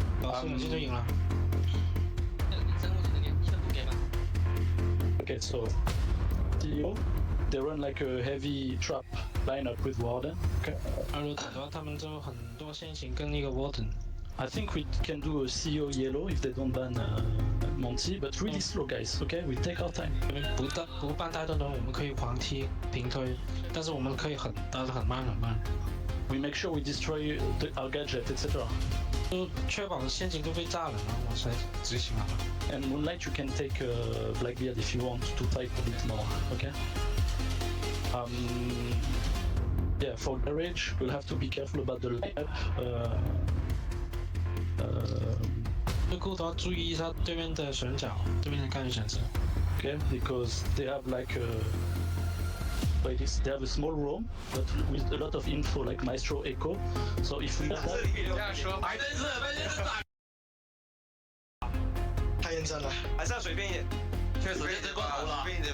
Okay, I've been listening in on the stream, and Silver, what they sound like they're doing on the side of AG is they're stratting for a single round. They think this is over. They think this is a 7-0 finish there. Feno calling out what they're going to do on towards. They're expecting Wolves to play the top floor to start with. If Monty's left open, they're going to drop down yellow. They're going to send the shield in that way through. But the one thing that Feno reiterated time and time again is Consulate is a map that lends itself to rat spots. Play slow, play cautious, play as a team, take it step by step by step. Just because we're 6-0 up, don't get overconfident. And they can then go and look to try and close it out. Is that going to be the right play or not? Wolves, they're smiling, which is honestly a bit of a strange sight considering how the scoreline looks. On the side of AG, I think playing slow when you've got 6 series points, you can get away with that for a couple of rounds, especially on what we're presuming to be the primary bomb site of console and meeting. So you can get away with being slow. Assuming that the Monty is left on the board, which he is. So the Monty is very much open. For Wolves to be smiling when they're 6-0 and staring down the barrel of a 7-0 defeat, you just got to take this on the chin. This is probably the one map where you can say they were just having a bad day. And you can take this into the next match, which I'm presuming will be next week when we're going through the lower bracket. However, this is actually kind of dangerous for AG. If Wolves are smiling, and bearing in mind, we've just seen AG do a 6-0 on their defensive side, so it's not out of the realm of possibility for Wolves to do the same thing. If they can, I think the Wolves' mentality is just take it one round at a time. If you can get a couple of rounds on the board early and in convincing fashion, build up some of that momentum, then we can potentially see the Wolves come back and potentially take us to overtime. But it needs to be pitch perfect from here on out. AG can afford 6 mistakes. Wolves can't afford even 1. He's a believer. He believes a little bit. No, I don't. I'm going to be honest. He's just trying to be a fair, non-biased caster. I'm going to be honest. I really like what Feno was calling there. Play it slow, pressure them, because Wolves, under the pressure, under this kind of a game, they're gonna be worried. They're gonna be trying big things, and if you just slowly poke and prod away at them with these shields, get that Montaigne in yellow, even if he just stands there and does nothing, I would be willing to put money on the fact that someone from Wolves would likely just try and swing it and give themselves away. That's an opening pick, and then there's a catalyst going from there. Really big opportunities for the side of AG to get this one done. We'll have to see how it falls. For now, it's just a Blackbeard toying with his opponents from the window. This is actually a bit of an aggressive position from the Blackbeard. Being able to have your shield up while you're on rappel is actually kind of broken when you think about it, especially when you're just applying pressure on the bomb side itself, even if it is just phantom pressure. But even so, I like what AG are doing here. They're definitely not going for a rush plan, but they're buying time. They're applying phantom pressure in so many different ways. You've got the console rappel window, and you've got the rest of AG just slowly chipping away at the layers of this defense. Patience, I think, may just win out here, but not if Railgun loses his life like that. Losing the striker is not the worst thing, but losing Moonlight on the Blackbeard is. It could be the start. 2 kills. All you need right now for Wolves. Montaigne knocking on your door, though. Recap placed under a lot of pressure here. Does have to smoke from his left side to hold the cover on through. As the Warden does fall on back, peppering shots on through. C4 goes up and overhead. Doesn't quite hit its mark, but unfortunately it's a 1v5 situation for the shield. And Wolves, how about that? Fired up now. Respond with a flawless round of their own. 6-1. It's a start, but it's a damn convincing one at that. I was not expecting Wolves to flawless their first round on defense, but as you say, it is a convincing start. But it is, that being said though, it is one round at a time from here on out. And that's the mentality that Wolves need to take. It is just one round at a time. If they can dictate the flow of this game from here on out, then we could potentially see the mother of all comebacks, especially in the CNL's first official best of 3. But as we go down into the basement, I don't know. I'm still not a firm believer of Wolves right about now. They need to do a lot more to convince me. Fingers crossed. We'll see where we go. Early days yet inside of this half. All gamers backing off away from their shield-centric strategy at the top floor on towards a more I say that, they're swapping for blitz. We're going to keep on with shields. Why wouldn't we keep on with the shields here? It's part of the branding for this point at all gamers. Got a solid snake as well though, so they're going to be looking to clear roam through quickly inside of this one. And considering the operator lineup and where the positions of these Wolves players do lie, I think that's a really, really good call to make. You've got demos upstairs on the Ella. You've got that visual coming in from recap as well, so there's a lot of opportunities here for this snake to get some good info. And on the side of the Wolves, and I believe they bring out an operator we have not seen yet in this BO3, and that's the Echo. So not only is that going to be really crucial for plant denial in the late game if we get there, but with the addition of a third yokai drone on the side of CPK's Echo, you can get really aggressive with those yokai drones. You can actually do a full quote-unquote room clear with those yokai drones. Just deny the attackers an ability to sneak up onto site. So especially if CPK can't keep one in the back of pocket, which he actually doesn't, I personally believe and we just see some of the Sonic Burst come out now, if CPK can stay alive for as long as possible and put those yokai drones to good effect, then this will stall out AG and their attack. In the meanwhile, really good clear up here on the top floor from all gamers. Sure, you lose one, but that's fine. You trade him immediately back, keep the man advantage in your favour.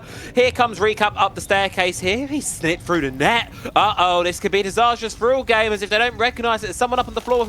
The KB's hacking the phones, completely unaware if there's one in the back. Recap's found the equaliser, gets no more from it, and he's tucked his tail. He's running away straight out of there, but so are all gamers running straight towards the objective. Arfeg trying to barricade them off, just sprints on away. Wolves have found the stabilising pick inside of this one and can continue to play. Minute left on the clock, 3v3. Yaz going down to Recap in the Vigil. That was something they really did not expect. But with Garage Breach being opened up, that is a lot of Soma charges going up. The Breach does end up being opened up, but it is not a clean hole for them to use. I'd say favor advantage is Wolves, but only just given what they have still at their disposal. On the radar, the snake identifies two of the defenders, so you know immediately where two of them are going to be playing, and Grites, you won't know who it is, but it's a likelihood to assume here that it's not going to be the Echo playing on the front line there. This could be an opportunity. Arfeng with a C4 lineup towards the default plant spots. No, tosses it a little bit prematurely there, giving all gamers the space to charge in towards site. Now behind Pillock, an opportune get themselves this diffuse and down while Railgun will fall and incursion in towards the objective. Arfeng getting aggressive, will shake the blitz off the defuse for the moment being. It relies on a solid snake to come up clutch here. Send all gamers into the upper bracket final. You see the leg, you see it, but you run out of ammo. No! And on the time, Wolves will stay alive here for one more round. Oh. I'm going to be swearing on cast right now. So for anyone under the age of 18, what are you doing watching this, by the way? But holy fuck, that got close. Oh my goodness me, Silver Wolf. How does that occur? Oh, that is a diabolical round if I've ever seen one in a game of Siege. All gamers, I think, will be kicking themselves. And the worst thing for me, this is where I start to get scared. Someone put it in chat a moment ago. Wolves are smiling. I am scared. And a round like that, Silver, that sends your mental through the roof in the best way possible. Not if you're AG, because right now, I reckon you are, again, I'm going to be swearing, fucking chalked right about now. Oh, your God. Like, you said it yourself, how does that happen? you had just the smallest of angles to go for a limb damage kill, but you don't. The bullets. What is happening in the CNL right about now? This is what we've been dealing with for the last week and a bit, and it's absolutely magnificent. Recap outside the building, trying to capitalise on the momentum gained from the last round, go for a spawn peek. A bit of a slap on the wrist back in the other direction. Will not be killed, but will take a little bit of damage inside. Yeah, okay, we're not getting that silly with things just as of yet, but Wolves, you can see it, sense the confidence is back in the air, it's in the server, and they're ready to compete here, trying to complete the flawless site rotation. If you're AG right now, then you have to be extremely careful going forward. You cannot afford a single slip-up from here on out. Because whoever said that in chat, that if Wolves are smiling, they are scared, I would be scared if I were AG right now. Especially with the way the Wolves are playing right now. Keep in mind, if it wasn't for that Moonlight on the Solid Snake whipping those shots with a tacit 45, then it would be game over right now. Reload. It should be game over right now. I will say, oh my god! Railgun, what are you doing peeking that, my guy? What are you doing? I'm asking the question the other way. That is such a vulnerable position to play for Carty there, but the confidence emanating on through, and you will find the pick as a result of it. Montaigne gets sent down the yellow stairs. This is what all gamers have done previously. Utility thrown in their general direction, sure, but it's not enough to shake him on away. Flashbangs covering the elbow corridor elsewhere. Wolves looking now to try and fall back away from this top floor as all gamers coming in, mop up the kills, a team killing the midst of it. Wolves go down to 2. All gamers taking advantage, take the lead. Now just one more kill stands in their way. It's Demos. Gotta go up the staircase because of the track stingers down below, sees the teammate, but ultimately he's gonna fall, and now he's in a 1v3.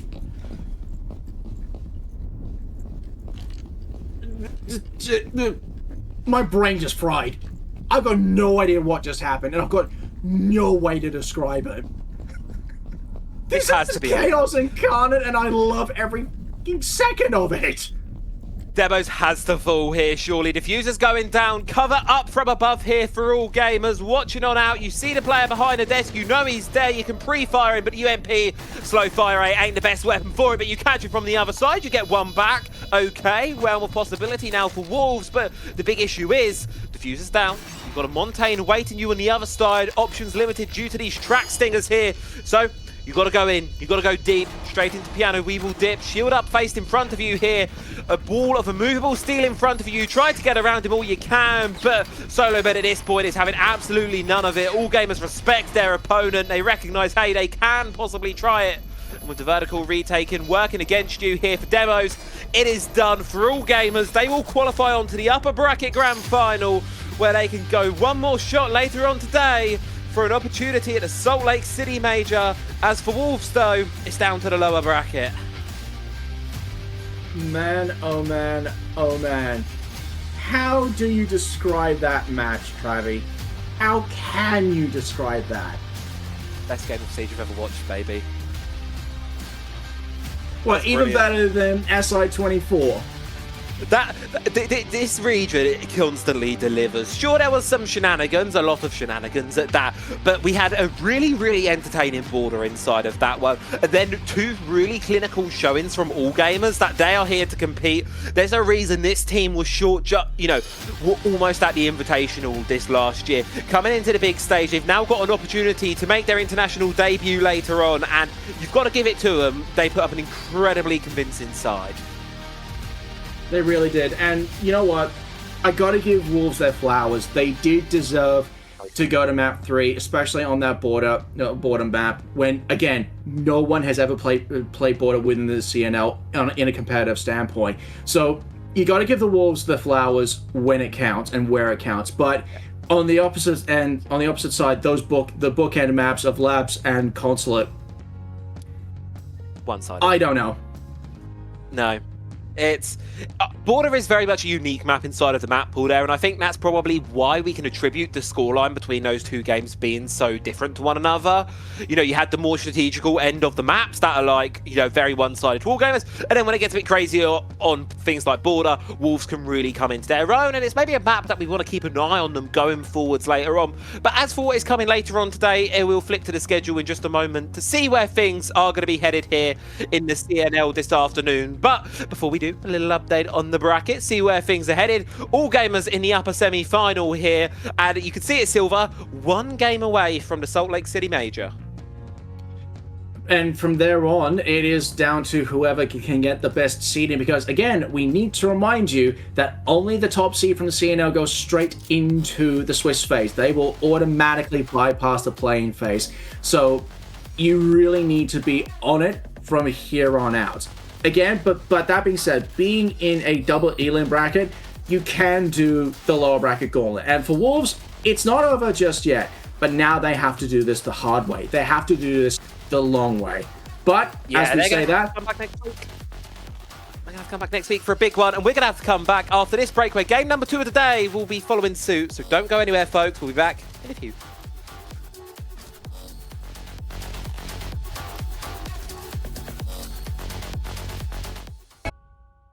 胜利，我们也非常荣幸的邀请到了 Moonlight 椰奶选手来参与到我们的赛后采访环节。先和屏幕前的各位特勤干员们打个招呼吧。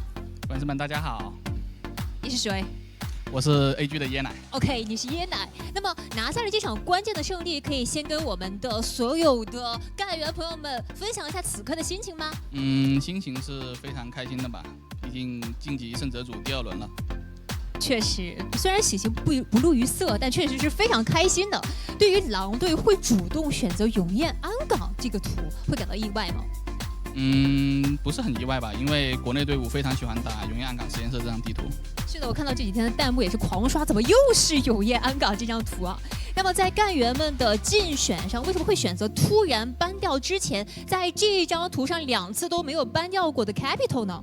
因为对面就是比较喜欢玩这个干员嘛，所以说我们就把这个干员给ban掉了。哦，果然也是有研究过的。那么第1局小队以7-2的大分拿下，我们队伍的整体感觉都是非常在线的。可以聊一聊这一局大家对于节奏的把控吗？这把大家伙状态都很在线，节奏也很好，就是我可能发挥的有点不好吧。啊，那倒是没有啊，就是全员状态都非常在线。拿下了这场胜利之后，我们的队伍将要晋级到胜者组的第2轮。那么接下来的对手就是我们背后的 OC 跟 4AM 了的胜者了。那么目前此刻的心情，可以跟我们大家分享一下。他们2支都是非常强的队伍，非常期待能在下一轮跟他们其中1支交手。是的，好的，我们也再次恭喜 AG 战队获得了本场比赛的胜利。那么精彩的对决啊，还在继续，我们稍后再见。Alrighty, welcome back, ladies and gentlemen. We are back in for some more CNL coverage as well. The playoffs now upon us as well. This time a bit of a switch around as well in the talent. Travi is going to get a little bit of a cheeky breakfast whilst myself and Dianic are back on the microphone. It's been a while, but how have you been, my good friend? Listen, I've been pretty good. It's early in the morning for me. I know it's late for you, but other than that, it's been pretty good. Have you watched this last game? How insane it was, the comeback on the second map. Honestly, yeah, the comeback was pretty good, honestly. The way how Wolves managed to really, well, at least try to push themselves going into the map number 2 was absolutely stunning, honestly. And it was such an absolute roller coaster of emotions. And then, well, came the consulate and, well, that one was basically a return back to how it was back on map number 1, really. A very dominating turnaround for AG, though. After the map number 2, I would imagine they started sweating, especially once the 6-1 scoreline started creeping up on Consulate. Something definitely probably started ticking there. It wasn't the greatest. We saw definitely 2 different types of Wolves on the second, on the third, and on the first map. So every single time there was a different map, there was a different types of Wolves. And I mean, that's something they're gonna have to fix for the coming games, right? It's not over for them yet. There's still a lower bracket which they can fight through and then maybe qualify later. But after that, they don't get a second chance. They already just used their second chance in the first game. I don't know, it's gonna be a little bit tough. They really need to fix those small mistakes and especially understand the way those maps function. Not every map is the same. Not every map is played the same. So it's gonna be really difficult.